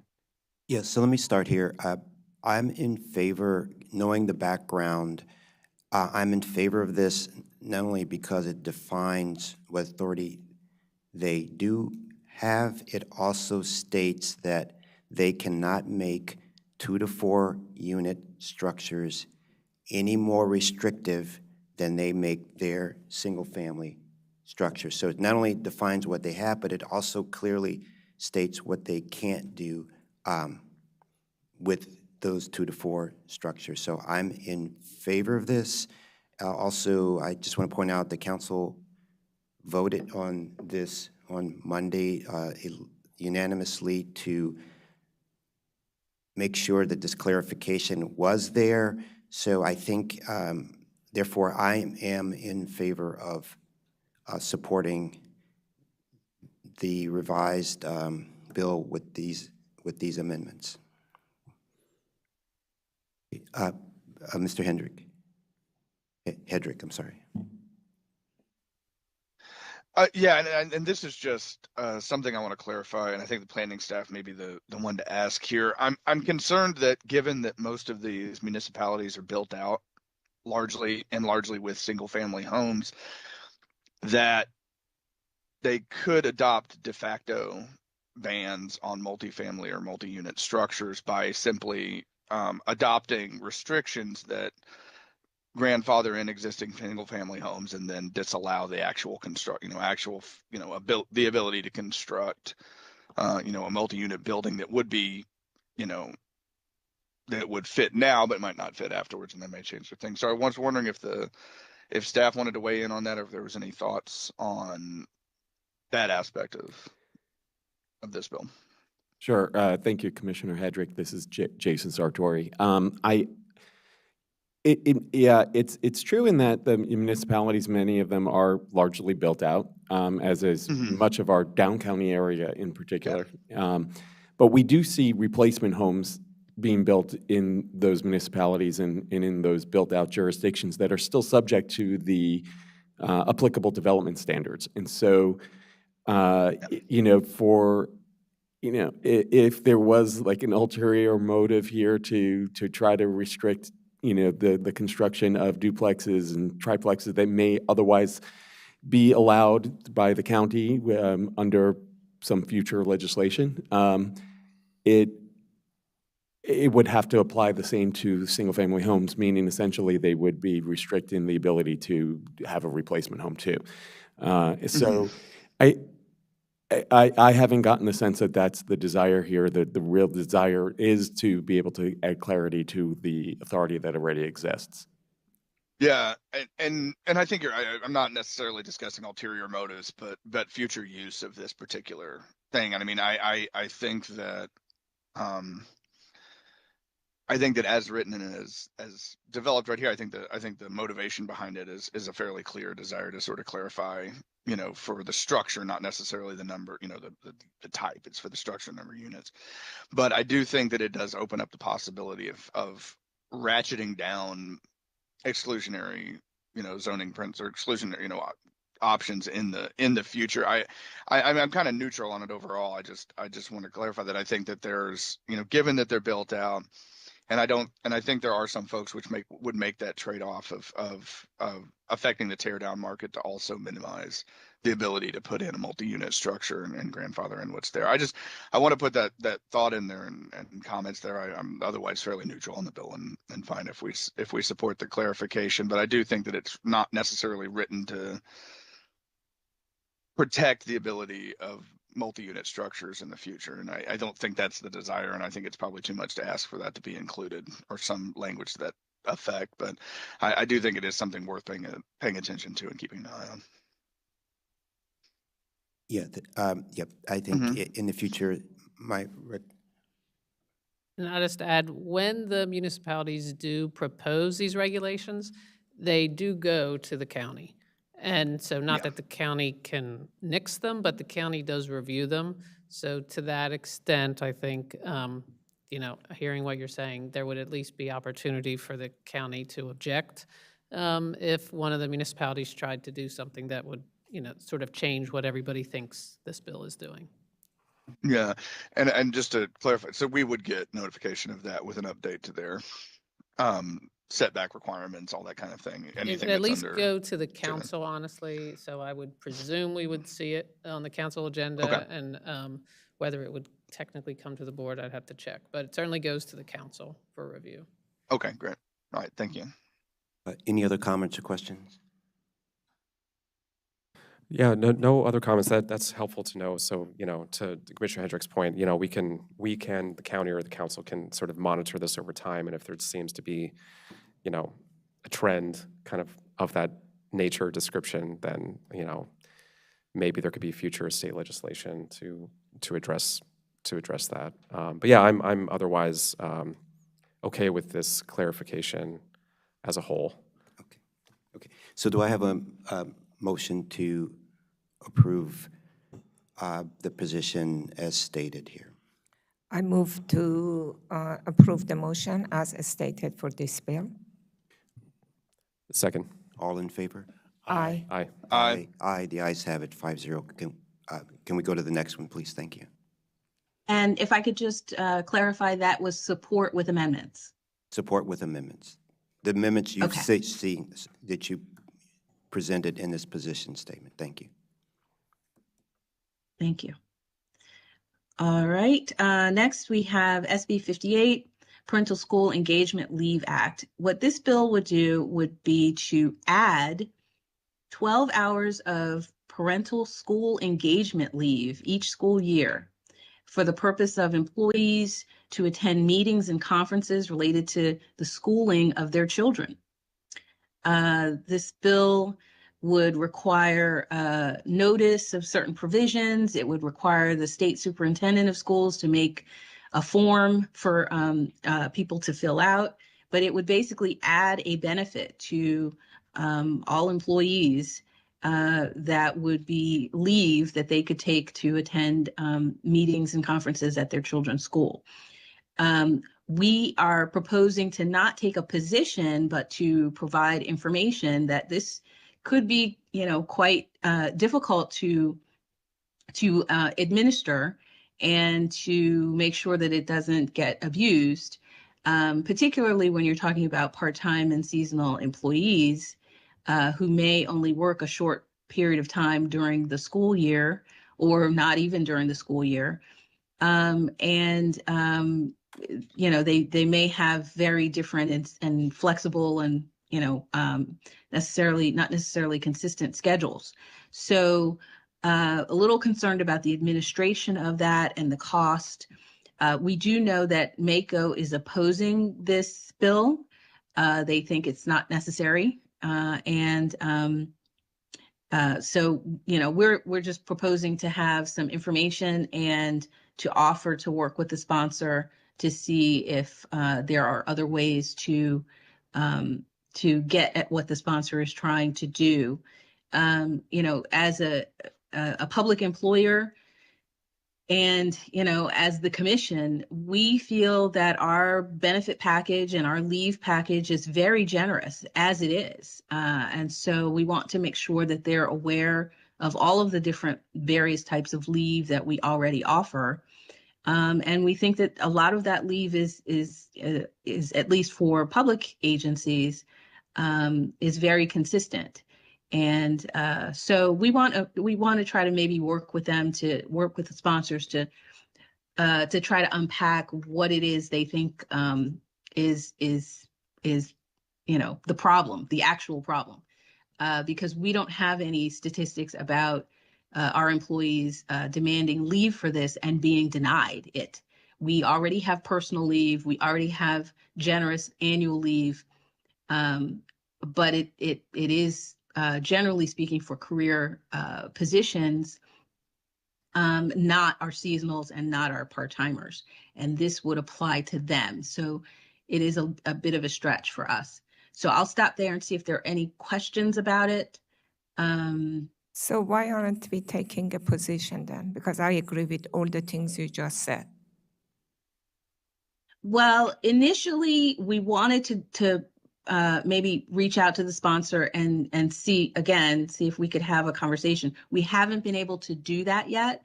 People are very busy. Sometimes it's difficult to get the sponsors to give you 15 minutes during the session, but we're working on that. We can look at this as a placeholder if you want us to come back after we've been able to talk to the sponsor to see if we can at least give you some information about the motivation for this, and maybe some additional information from MACO as to why they're just outright opposed to it. Yeah, I think it would be good because I think we have 3 personal leaves that I understand that, it may not be for everyone, but there are 3 personal leaves, and we have a very generous leave package for the commission. And I do not know if this bill, you say for certain employees, does it going to include also, private sector that is going to, they have to follow this. I don't know what it is, but, I think this is something that some people have children, some people they don't. And it may even, you have to put it into the personnel form that, it could be even some discrimination. So I think that, many, if they want to include something for children, they could look to see that if there are some kind of ways that they could add the annual leave or other leave rather than just specifically for the school, for just some group of parents, not everyone. Okay, so I Understood. agree with what you have put out there, your recommendation, Ms. Borden. I'm also okay with getting more information and coming back, but that would be my recommendation. Okay. That's good. Quick Yeah. question. Okay. Yeah, we have 2. Yeah, please. So if a parent today requested leave to attend one of these meetings, which pot of leave would that come from? Just as an example. They could use personal leave, which you don't need a reason to use personal leave, or they could use annual leave. Again, you don't need a reason for that. You just need your supervisor's approval, and then you take the leave. And you don't have to take a full day. You can take a half a day or a couple of hours. It's very flexible. And just to clarify with like the personal leave, is personal leave, is that a paid leave pot of time off? And is that Yes. capped at a certain number of hours per year? Yes. We just looked at that, It's- actually. I'm not sure if it it's- just It's 3 increased to days. 4 days. 3 It's 3 days. days. Okay. Has it increased? Yeah. Well, if it has I increased, think they Uh, may have just increased it. I I'm don't not know. sure. I'm I'm sorry. getting a lot of shaking heads. It is not an increase, so I just want to make everyone Okay. aware. Okay.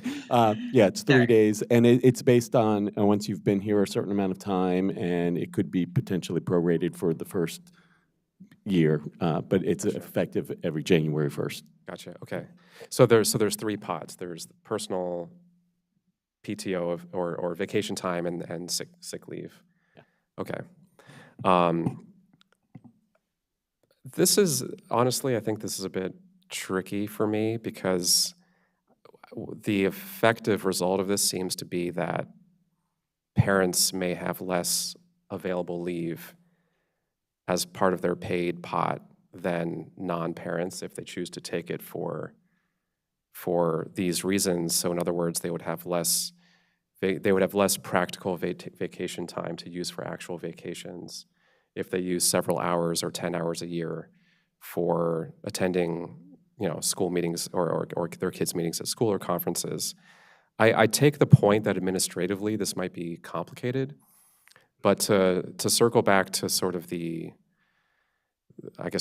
fairness piece, this is just I'd be interested to hear kind of other people's opinions on this, but my gut reaction is that the status quo appears to be that parents may be at a deficit relative to non-parents in terms of the amount of paid leave they have to use for things not related to their children, if they use some of their existing capped paid leave for things at school.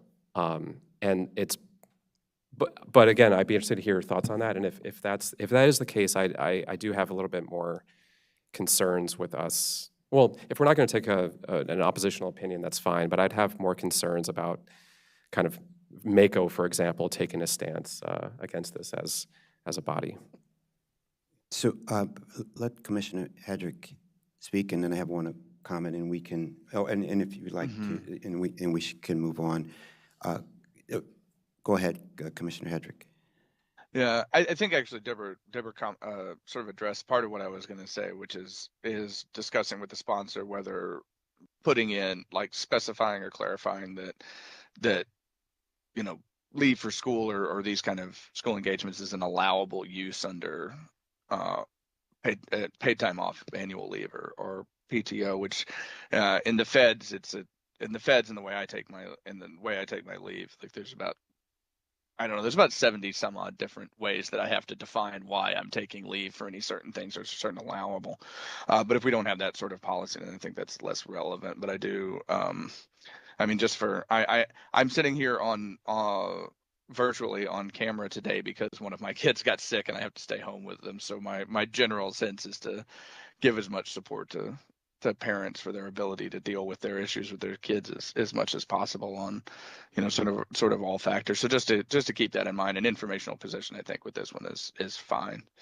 But I do think that it's useful to remember and consider that people have parental obligations that they got to meet. I know, but you can take sick leave in addition to PTO and a personal if your kid is sick. You can do that. Well, I can take that, but I can't take leave like that. That's not an allowable leave category under my leave with the federal government. So, like, my annual leave doesn't count for this kind of thing. Neither does my sick. For if I was going for parental school engagement or something like that, like I can take my full vacation sometimes, but I don't have a code for using this, so technically it's not allowable under my leave policy with the feds I work with right now. Okay. So it's something to consider as we go through. Yep. Thank you. One other question for my information is another bucket is not necessarily a paid bucket, but can you not, if I went to a school meeting with my, for my children, can I just not work 2 extra hours? Yeah. And not have to take it from a bucket? Yeah. I mean, that's also. That's correct. That's It's another flexing option. I don't know if your- everyone has that flexing option, your but I think schedule. that is also, and I think we have many options. So that, Yes. but let's put it in as an informational only. I do want to support families. I have 2 kids and I had to juggle those balls. So, but let's do, and if it's okay, do an information for now. And then once you get more information, you can come back, okay?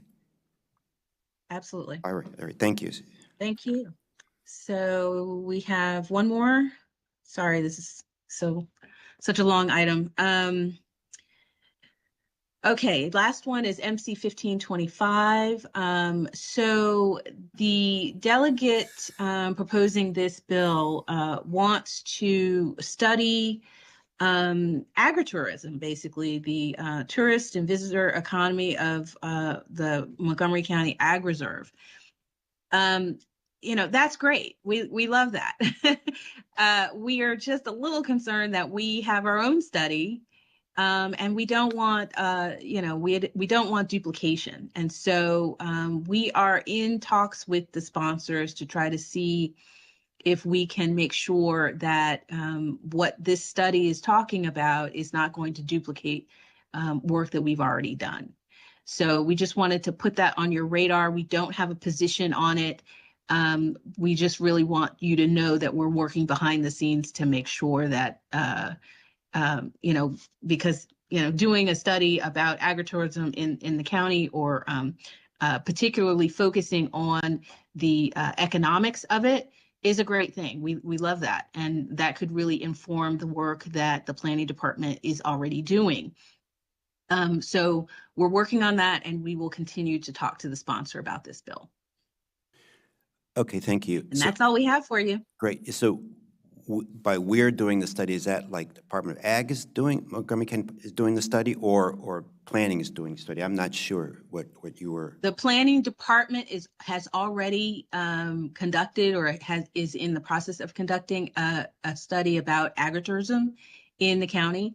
But this bill would give the Department of Commerce at the state the mandate to conduct a study that's very economics focused, but it seems to cover the same area, or the same subject matter. And so we just want to make sure that we can define the parameters of the study so that it's not overlapping what the planning department is already doing and has already done. Yeah, just to clarify, that the planning department did do an agritourism study several years ago, and we'd be happy to, if the board would be interested, we could present the findings from that study. And it's the county's tourism program is currently doing some study. Visit Montgomery, yeah, is doing a study related to this. Thank you for those clarifications. So no other comments or questions from the board. We appreciate your hard work on these bills, Ms. Borden, and yet this is a really fast-paced time during when we're in the legislative session. So we're happy you and the team that works on this are reviewing these bills and digesting and giving us your professional judgment on this. So thank you so much, and we will take a 3-minute break and come back with our next item, which is the 2024 Bethesda Annual Monitoring Report. Thank you.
Good morning. We're on item number 5, 2024 Bethesda Annual Monitoring Report, and we have Grace Bogdan of the Planning Department presenting this morning. Welcome.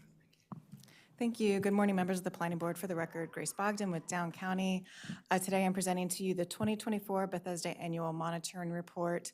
This is something that we have prepared every year since the adoption of the 2017 plan, and we typically come to you in the summer months, but given the efforts surrounding the minor master plan amendment, we are a little delayed this year, but happy to be here this morning. And with me, I am rolling deep with the experts. As you can see, I have staff from countywide planning, including Dave Ansbacher and June Yang, long-range supervisor with the Parks Department, Henry Coppola, and Hai Subek, also with countywide planning. So, getting into it, the first things first, the annual monitoring report is getting a new look. As I said, we've published one every year since 2017. There's 6 of them. When they first began, they're not a short document. They started around like the lower 50 pages and have grown to about 70 pages. And we received comments that it is a thick document, it's hard to read from front to back. And so what we did this year is we've created an implementation monitoring website. So we've taken the material that's typically contained within the annual monitoring report, we've put it on our webpage with links to all of the past reports and dedicated links to the topics that are covered in the report, including schools, parks and open space, transportation, information and tracking of our development approvals, and greening of the downtown, which is a more recent addition to the report. And so moving forward, if you read the report today, it is a nice, short, digestible version. It's 16 pages, and it covers the topics that were originally intended by the sector plan, which include transportation, schools, and parks. So first up, in terms of transportation, the sector plan requires the annual monitoring report to review information and conduct analysis based on alternating years. So the odd years, the annual monitoring report covers the NADMS goals, the non-auto driver modal share goals. And then in the even number years, the annual monitoring report covers a roadway network performance analysis. And so with 2024, that's what we did. And that covers 2 main components, which is studying the average vehicle delay for intersections within the downtown and the surrounding area. There's 16 total. And then secondly, a traffic queuing analysis was conducted, which specifically looks at those downtown intersections. And so this map shows where those intersections are. As I said, 8 of them are within the downtown area. In the map, you can see the shaded green area. That's the downtown plan.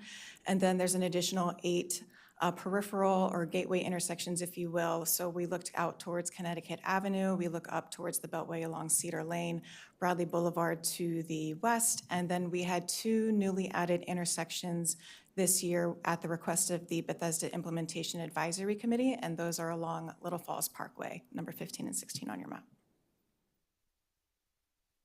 So in terms of the average vehicle delay, some of the key takeaways for this year, 2024, are that a predominant portion of the intersections studied are within red policy areas, and as you know, with the growth in infrastructure policy, they do not have a delay standard.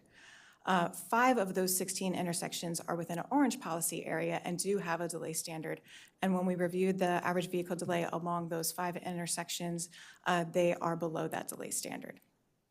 And then generally speaking, for all 16 of the intersections, their delay remains below 71 seconds. And so that's a pretty good average when you consider what an orange policy area delay standard is of 80 seconds. And so we're doing good on the average vehicle delay.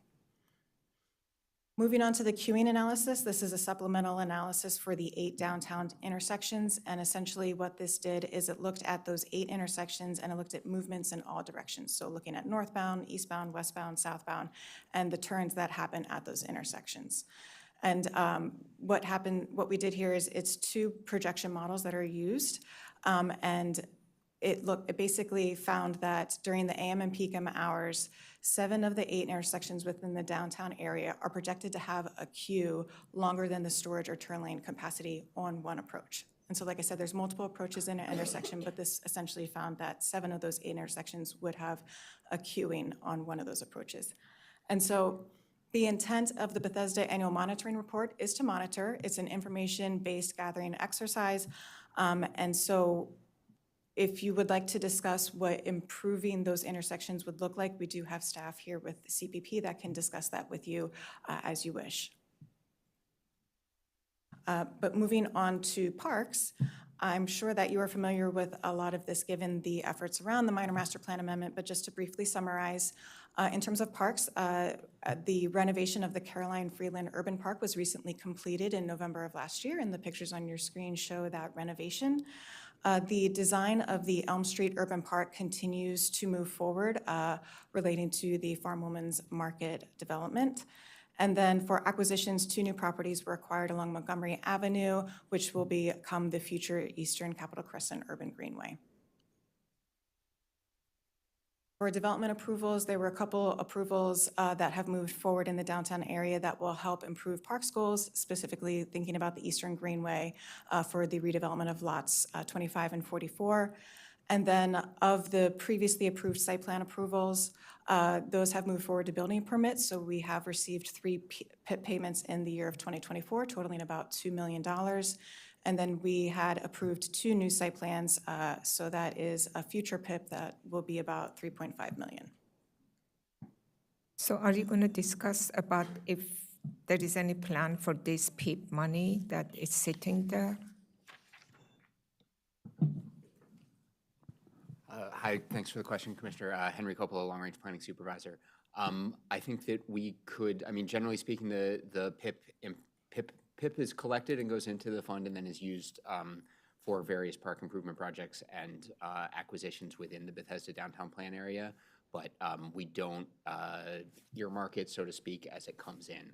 It sort of is gathered and then Yeah, used I as understand. I'm saying that have we used it before? What is the expenditure look like? Are we planning to use it, or is going to be just, do we have plan to use it? So I think overall, there's, I think we've received something around $15 million of PIP, and some has been spent. And there are, I think, some general ideas about how some additional funds will be spent, but nothing that's sort of risen to a concrete nature to bring forward. You're welcome.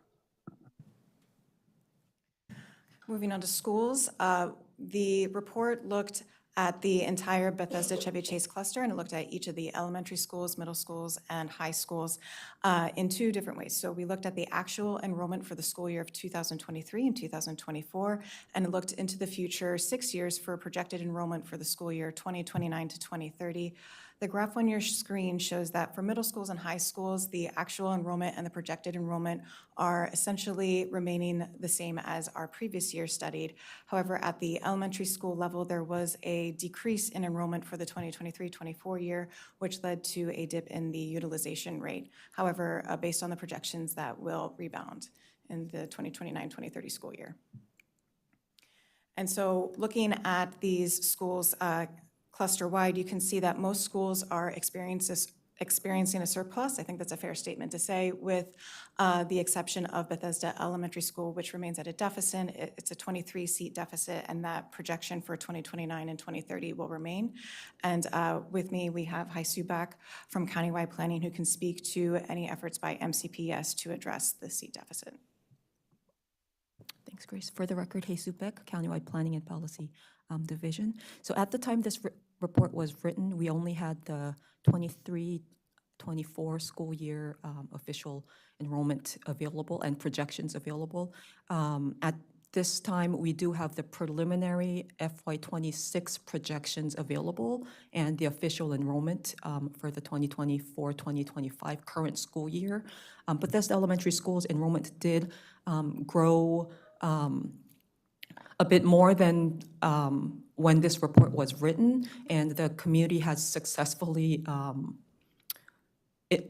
communicated with MCPS and was responded to from the superintendent with, I would have to say, a temporary solution so that any student within the Bethesda Elementary School community can request to be assigned to a neighboring school to resolve the issue for now.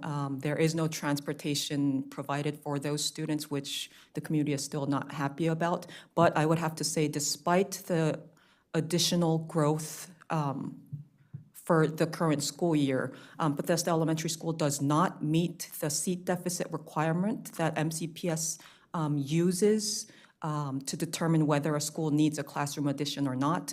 This school year, they do not meet it. They do not meet it for 6 years out, so they are not under MCPS's guidelines. They should not be under consideration for a classroom addition, not to mention the seat surplus in the cluster and surrounding schools has increased between the 1 year, what is being projected for the school. So if you look at the 2029 projections that was made last year, we're seeing 616 seats projected to be available in the rest of the cluster. That is considering Bethesda Elementary School's deficit. It's counted in there together. The newest projections for the 2030 year is showing that there will be 778 seats available in the cluster. So that, in a way, is not something to just overlook. So the final findings of the report remains the same. I have a question with regards to the use of the term surplus. That means classroom seats available, correct, in the school? So it's based more on how things are calculated. You might not necessarily see empty chairs in a classroom. MCPS has a formula they use to calculate capacity of each school. It's based on the number of classrooms they use as regular classrooms. For certain schools, if a classroom is being used for a different purpose, then those are not calculated into the cap. So they use a formula to calculate how many students they could seat in their school. This does not include the portable classrooms, so it is all within the built school. And then we compare that with the actual enrollment of the school. So a surplus seats means the school was built and programmed to be able to seat however many students. In comparison to that, the enrollment is showing you have this many surplus seats or seat deficit. Is the surplus seats connected to a decline in student population or an increase in the facilities available to seat students? I would have to say it's both. There has been a lot of classroom additions recently in schools that are now seeing declining enrollment. So overall, nationwide, enrollment is declining, and we're seeing the same thing happen in Montgomery County as well.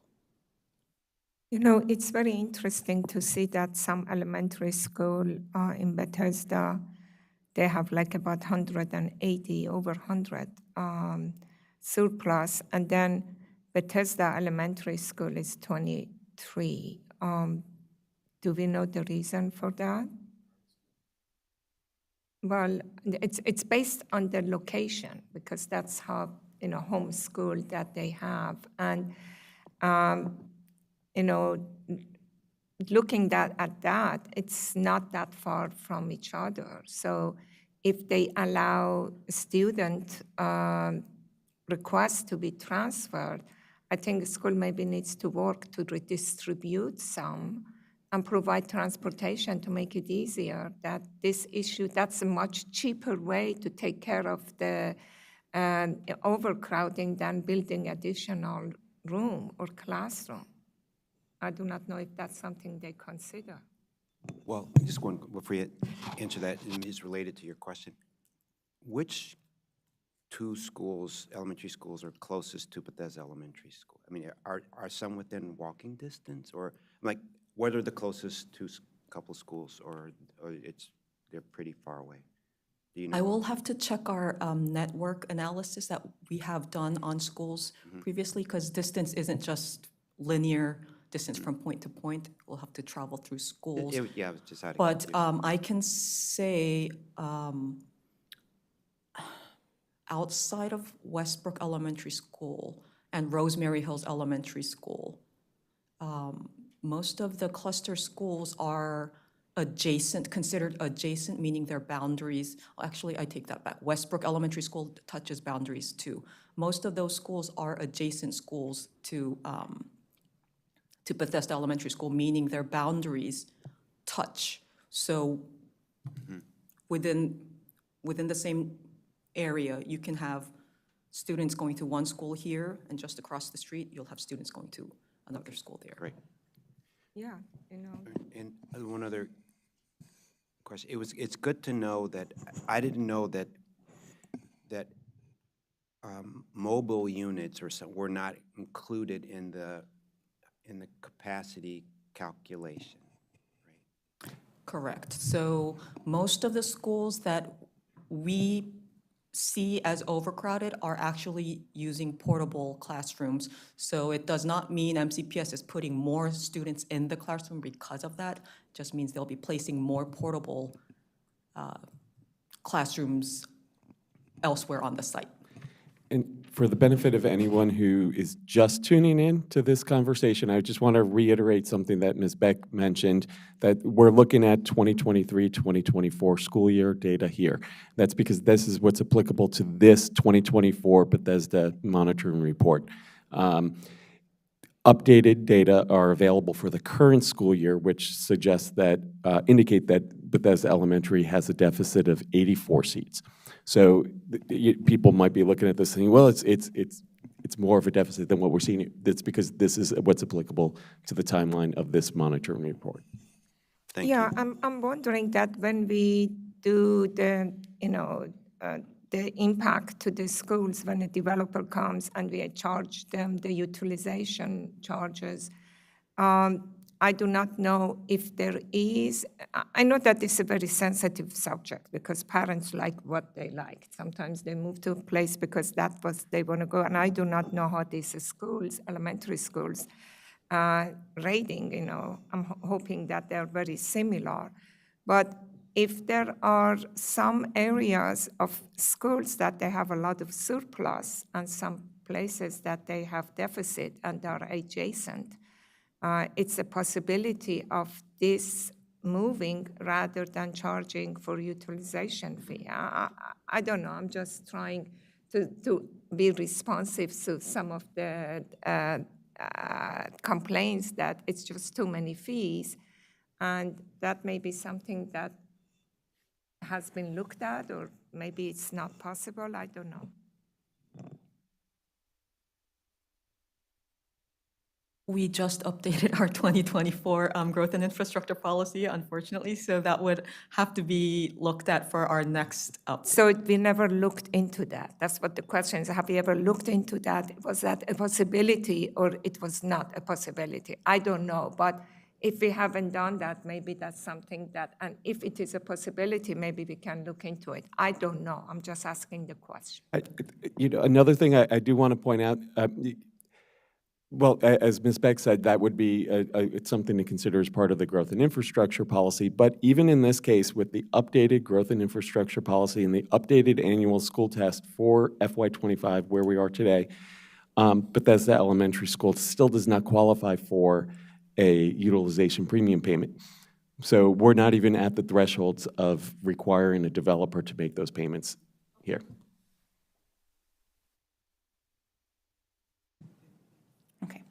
Wrapping up here, we did send this monitoring report to the Bethesda Implementation Advisory Committee back in January for comments, and they provided us a couple of those comments, which are attached to the staff report here as Attachment A. And generally speaking, what we've tried to do this year with the annual monitoring report is to slim down to what the sector plan had originally called for in terms of reporting, and so that's what we have for you. And so with that, we are recommending transmittal of this report to council for review. Thank you so much for this update. Are there any questions or comments from the board members? Yeah. Oh, please do. Did I jump? No, please jump. I was wondering, when we go back to the, transportation, there was some intersections that the storage was less than the queue, okay? And I know that this is just a monitoring report, but if there are some issues that we think it exists there, are we going to actively maybe bring it up and come recommend some solutions, because the monitoring report was basically to see that if there is any issues, okay, not just to do the report. What are the action items? Or are there any action items after this monitoring report that we need to follow up? Or who does follow up? For the record, David Anspacher. As I think was covered, this is simply a monitoring report. We collect the relevant information and we post it and we share it with folks. We do make these reports. We do lots of monitoring reports. We do make them available to our partner agencies. So of course, SHA and MCDOT would be the transportation partner agencies. And of course, it's up to them if and how they pursue mitigation. We can certainly talk through with you all some different options that they have for mitigation, but that is their purview. I understand. I don't need to be, to talk about the positions, but I'm saying that just spending time doing a monitoring and just say, okay, this is a report. I think that it is important that each report by itself comes with some kind of action plan that could be followed up by different agencies, and we make sure that they have it on their dashboard to look into and see what they could be done. And just to do the report and put it on the shelf and move on, it's not going to do anything unless that something good comes out of it. Yeah, I think that's a good comment. And I was going to ask a question about the storage capacity. To improve storage capacity, just make that like left turn or right turn lane just deeper. So if you if they're moving out now to the regular lane, is that if you just made the left turn lane deeper or something to include that capacity, is that the solution? Or I'm going to turn it over to Jun Yang in a moment, but I just want to introduce him because he has not been at the board before. He's a transportation planner in the countywide planning and policy division, and he's on our travel demand forecasting team. So he does a lot of the work that sort of underpins master plans that you see, but I just wanted to introduce him again as this is his first time at the board. I'm so sorry I didn't give you a chance to talk, but I already did. First, I want to point out again that the queue length that you see in the report actually is the maximum or 95 percentile queue length in peak hours. That means typically you won't see this in the intersection, and only in the peak time and maximum you won't see it every signal cycle. So, I would say for this area, this downtown area like a Bethesda, this is not an unusual situation. If you see some maximum or 95 percentile queue length, longer than the storage length. Regarding the intersection improvements, there are multiple options. It's really case by case, but generally speaking, you can change lane configurations. You can adjust signal facing, signal timing, signal coordination, traffic detectors, and you can also improve some ITS. In addition, there are some system-wide improvement options like assessment management, and also there are some alternative intersections, like you can consider change to other type of intersection or roundabout. So there are multiple options people can do. So great. And then one last question. So if it says, like, if a standard is that a car or vehicle should get through an intersection like in 120, is that 120 seconds? Is that like an on average? Or if the standard was 80 seconds, so I mean, on average, a car should be able to get through that intersection in whatever the standard is. Is that what that is? we usually, standard is the delay time. Yeah, delay time, yes. Yeah, the HCM has, based on the delay time. It's not like how many seconds a car would go through it. So all the study are based on the delay, the average delay of a vehicle. Okay, thank you. So thank you for preparing this summary that you do it, coupled to, as you said, annual monitoring report. I think it shows transparency, and as Commissioner Pedram said, hopefully it's used by all agencies to see if there should be some changes into how we should be working. So thank you so much, and Can I just add one more thing? I'm sorry. I think it also, the report would be good if it shows a trend. That means that you follow, like for these delays, is it getting worse or less from last year or the previous year? Or also in regard to school, is the deficit is getting more or less, and how they compare? So if we show a trend, that helps a lot when we share it with other agencies to, look at it, and it helps them to get the idea and see that what are the mitigations or solutions that they have to do. Sorry. okay, thank you. No other comments or questions. We appreciate you presenting, and it creates a lot of value. Thank you so much.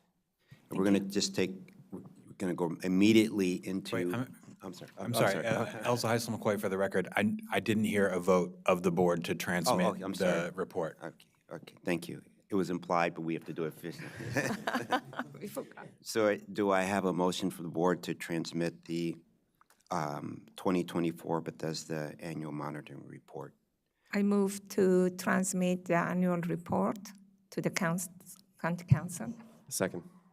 All in favor? Aye. Aye, the ayes have it, 5-0. We're just going to switch over immediately to our next item. It'll probably take 1 minute. It's item number 6, Falkland North Preliminary Plan Amendment number 12007-056C, where staff is recommending approval with conditions. Thank you.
On item number 6, Falkland North Preliminary Plan Amendment number 12007-056C, where staff is recommending approval with conditions.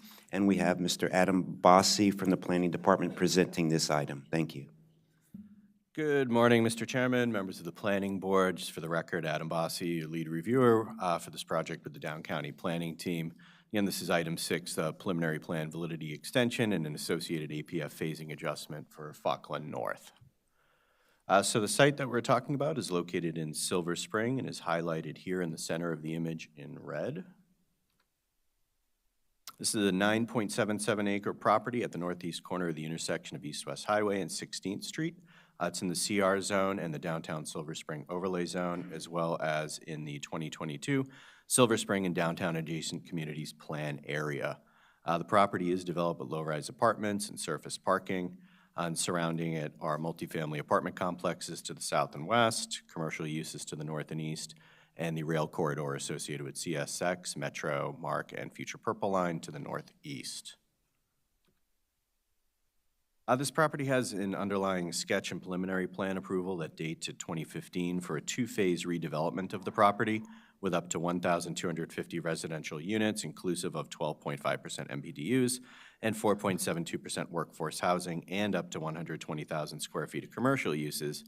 And it creates an outlot for the dedication of the, to dedicate to the Purple Line, as we're seeing here on the annotated preliminary plan image. There is also an approved site plan for a portion of the project, which included about 1/3 of the residential units and 2/3 of that commercial space. The prior approvals were issued under the site's CBD-R1 zoning that was applicable at the time. This proposal that we'll speak about doesn't alter the development program that was previously approved. So today's proposal has two requests. The first one is an extension of the plan validity period. As is, the preliminary plan is set to expire March 1st of this year, so coming up pretty quickly. And the requested extension is for about 4 years and 8 months. That's going to be from March 1st, 2025 to October 28th, 2029. The second part of this request is to consolidate the previously approved APS phasing program. As it was approved, it had two phases, Phase 1 and Phase 2, and the applicant is asking to consolidate all of that into a single phase. The Phase 1 APF phasing did expire October 28th, 2024, and the request that we're looking at today was received in a timely manner prior to that expiration of that.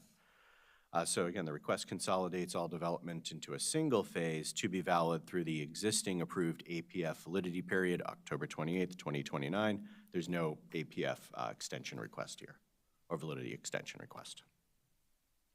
So the applicant did submit a statement of justification, excuse me, that identifies two key factors that have caused delays in validating their preliminary plan. These are lasting development-related challenges associated with the COVID-19 pandemic and Purple Line construction that has impacted the property. Currently, the Purple Line construction is expected to continue through 2027, and there are some temporary in addition to the area that we see over in the northeast portion of the property here on the slide where there is active construction, there are also a number of associated construction easements that run on the property as well through the duration of construction. So the requested validity extension does provide 2 years, essentially beyond that Purple Line construction estimated completion date for the applicant to then record a plat.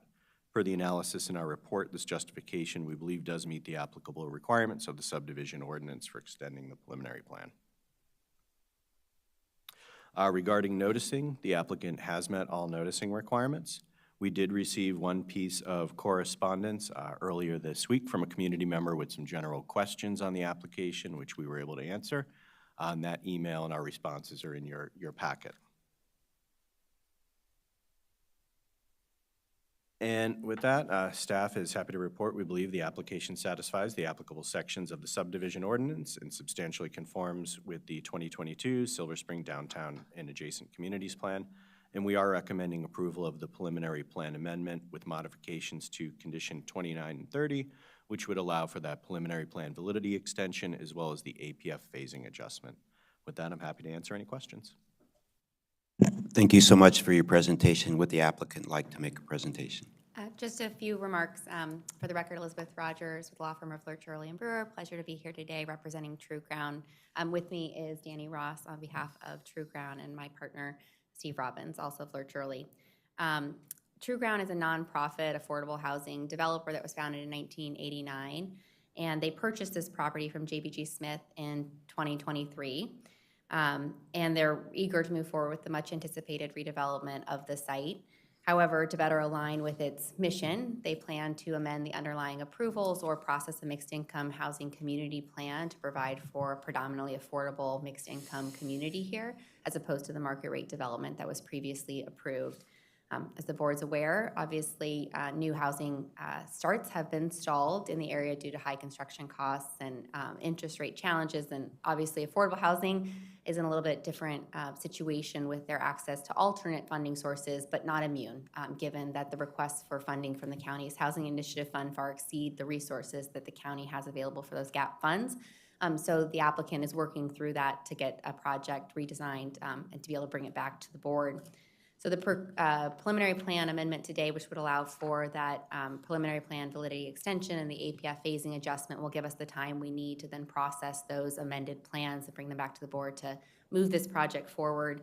Obviously, it'd be very burdensome for us to have to record the plat now just simply to vest the preliminary plan when it's likely to have to be re-recorded with our new approvals, and would also trigger increased property taxes well before the construction's ready to commence.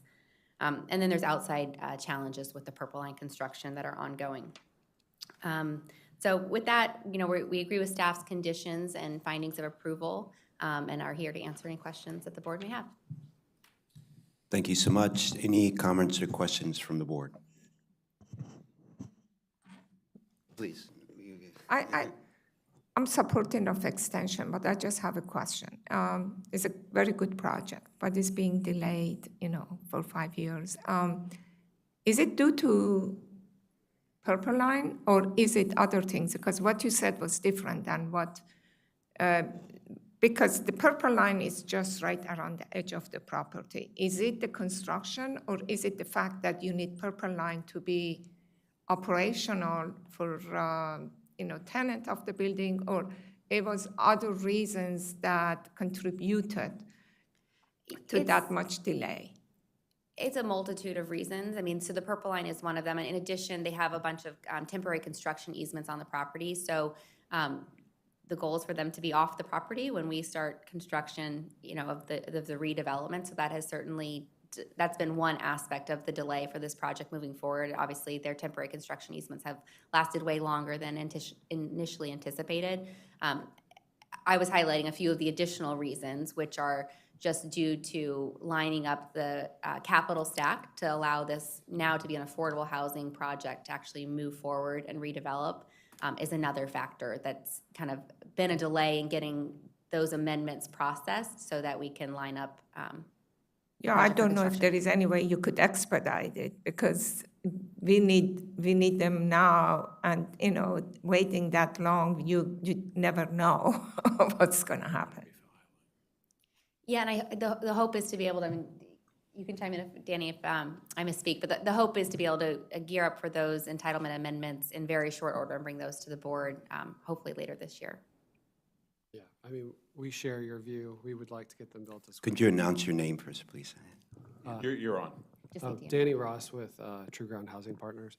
We just want to say we share your view. We'd like to get these built as quickly as possible. Any other questions or comments? Yeah. Oftentimes, as a board member, I put myself in the shoes of community members there and families who would look forward to this project. As a newly wed couple, I lived across the street in Summit Hills, and so I'm familiar with this. And so in my housing journey, we moved from apartment to townhome and then single-family home. And so this looks exciting. And so if I'm putting myself in the shoes of community members, the questions I have are, how many residents live there now? What will be the increase in terms of residents being there? And when will there be a delivery date with regards to this housing opportunity? I'm not sure the exact resident count, but it's 170 units are there today. Most of those are two-bedroom units. I think the last time I saw the occupancy, it's about 92, 93% occupied, mostly families. So in terms of the timing, it really will depend on a lot of things, but what we're looking at is phasing it. And so each phase will only bring a portion of it offline, which will help us with the relocation efforts. We really want to focus on not displacing folks as much as possible in this process. So we're very mindful of that as well. So it's hard to pin down timing right now, just because, we have to get through this process first. But like I said before, we would like to get started as quickly as possible, so. Will it be a net gain in housing or a net loss in housing?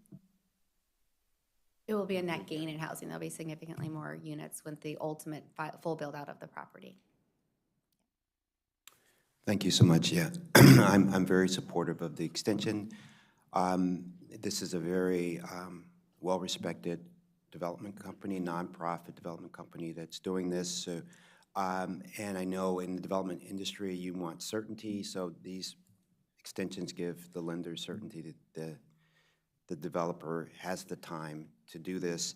Also, it is a very large project, so they need the time to think through all the phasing and get the financing. As Ms. Rogers said, the financing for affordable development is a little bit different, and many times a lot different from market rate development. So I'm supportive of this extension and look forward to you moving as quickly as possible to get phases completed. As you know, we have a huge housing crisis, all types, all income levels.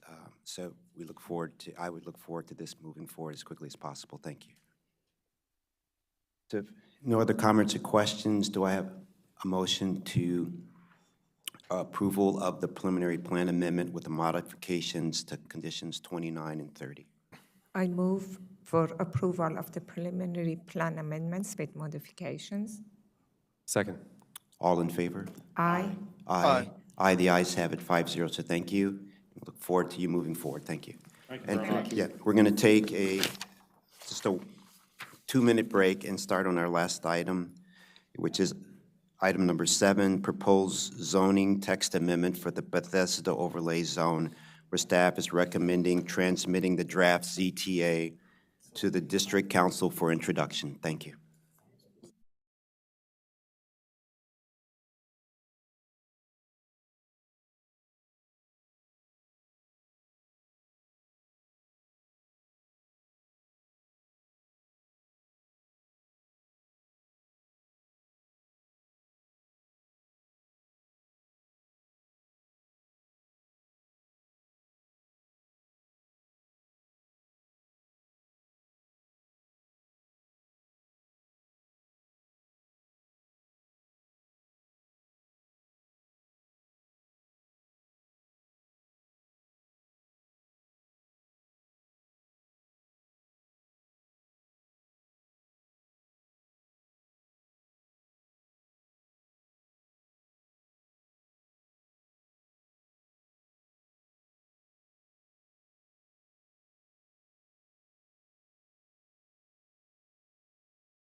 Good morning. We're on our last item, item number 7, proposed zoning text amendment for the Bethesda overlay zone, where staff is recommending transmittal of the draft ZTA to the District Council for introduction. This morning, we have Ben Berbert of the Planning Department to present this item. Welcome, Mr. Berbert. Thank you, Chairman. I just had to check. We do have 3 minutes of morning left. So good morning. I am Ben Berbert with the Countywide Planning and Policy Team, and I have before you this morning a proposed zoning text amendment to the Bethesda overlay zone to help implement the recommendations of the downtown plan that you just sent to the council a few weeks ago. So staff is recommending the board transmit this draft zoning text amendment of the Bethesda overlay zone to the district council for their ultimate introduction. Again, the main purpose of the ZTA is to implement the recommendations of the recent Bethesda Downtown Plan Minor Master Plan Amendment. That must have been a mouthful to get through.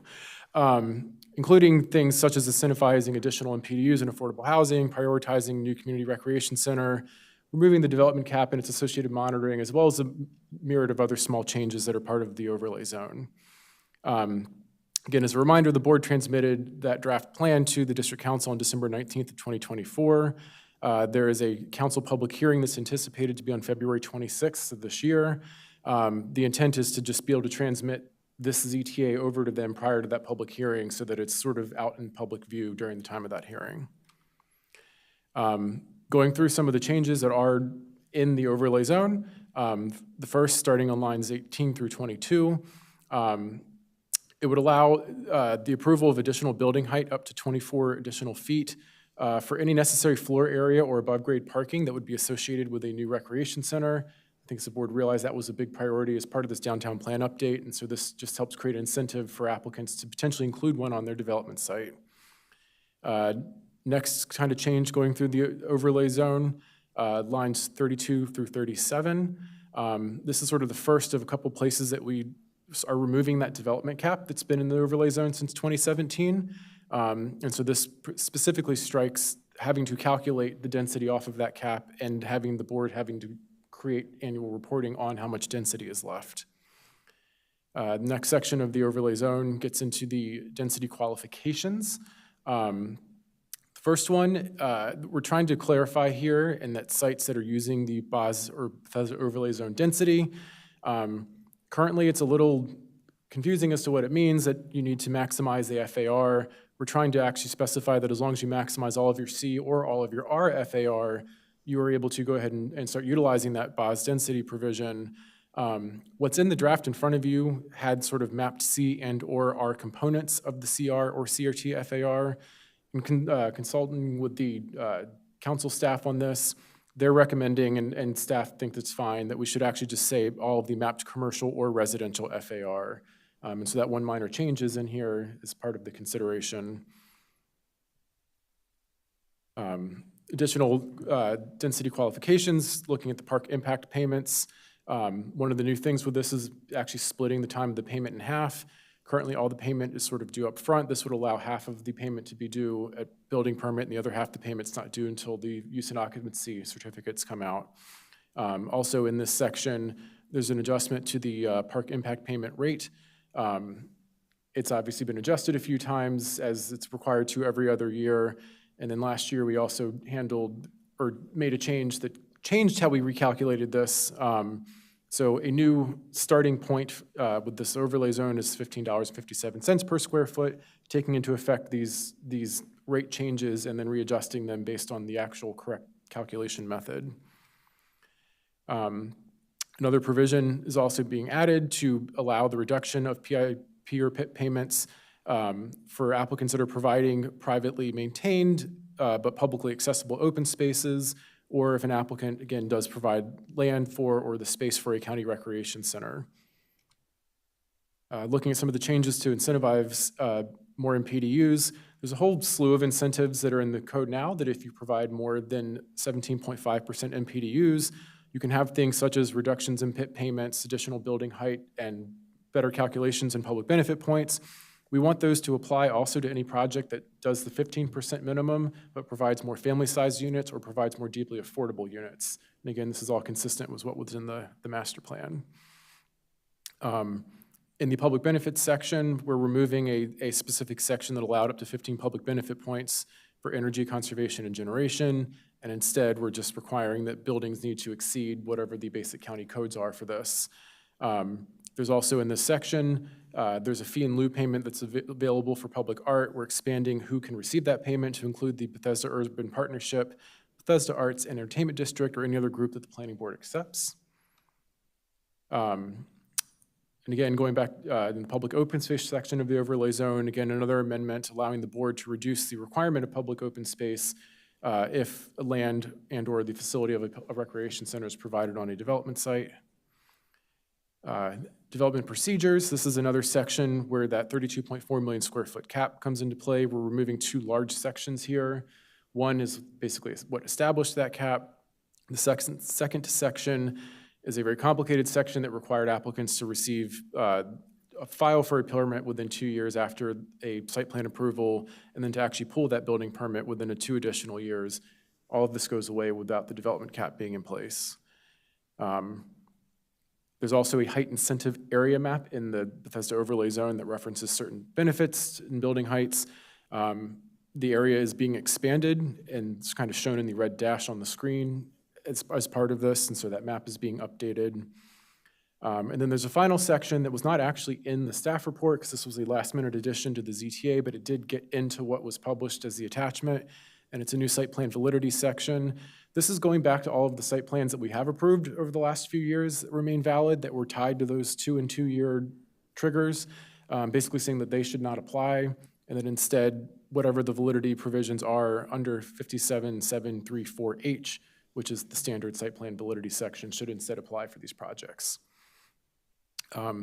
So in conclusion, we are recommending that the board transmit this Bethesda overlay zone amendment to the council for introduction with that one minor language change to the commercial C and R component of the zone.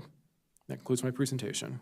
Thank you so much. Can you just go back to the, just so, the slide, just, yeah, this one, no, the next one. Great. So this says that, just go again, this says that plans that were already approved, well, they don't have to apply, or they do have to apply to this, 2 years this, 2 years that? Is that what? This is for any plan that has conditions that require the 2-year filing for permit and 2 additional year for pulling the permit. It would make those conditions no longer apply to those applications so that they can just follow the standard site plan approval procedures. Okay, great, thank you. So any questions or comments from the board? I do have a question, comment. Mitra pointed this out with another development that came before us. I think it was last week or the week before. And it's the private-public park and the reduction of PIP. I like the idea of private-public parks, but can there, are there regulations that come after this ZTA, or should regulations be in the ZTA? And specifically with public-private parks, I'm concerned that when you have a private park, that residents who are adjacent to the park often will confront other people that they know aren't residents connected to the park and try to preclude its use. And so one of the things that I think is important is that there would be signage or something stating that the park is for public use and not only for private use. And so I like the idea of public-private parks, but I want to make sure that residents or any user of the park is not in fear of use of the park or intimidated by residents who are directly connected to the park. And so in order to get the reduction in PIP, I think there has to be something to ensure that people who are not residents of the community aren't afraid to use it, and that there's some protections for the people that use it that aren't residents of the community. And I think, I forgot which development it was, I think something along Old Georgetown Road, and they're building a public-private park. And one of the issues is are people going to feel confident in using it? And yet, the park is being subsidized through reduction in PIP. And so that's a concern to me because I see it happen all the time where there's a private-public park and residents want to make sure that they're only using it and precluding other non-residents from using it. Sure, I'm happy to take that. Elza Heisel McCoy, Chief Down County Planning, for the record. I think Parks and Planning staff totally agree with you. There's language in the plan that, so the planning board approved guidelines for reduced park impact payments for dedication. And we talked about this during the work sessions, and we will be updating that methodology precisely to address those issues. So it won't be part of the ordinance, but it'll be part of the methodology so that when the board is reviewing projects that are subject to this reduced payment, that will be the guidance. But we'll be back before you, and the board can have a fulsome conversation and set the tone. Can I add some couple of things to this? I think it is important, and probably they do, that they put a signage that this is a publicly used park but maintained by so-and-so. Because if people have questions regarding the maintenance of the park, they know who to contact. But it should be signed clearly, say who is the ownership, and also that this is a public park. The other thing is that, and I think Parks Department does that, when they design the park,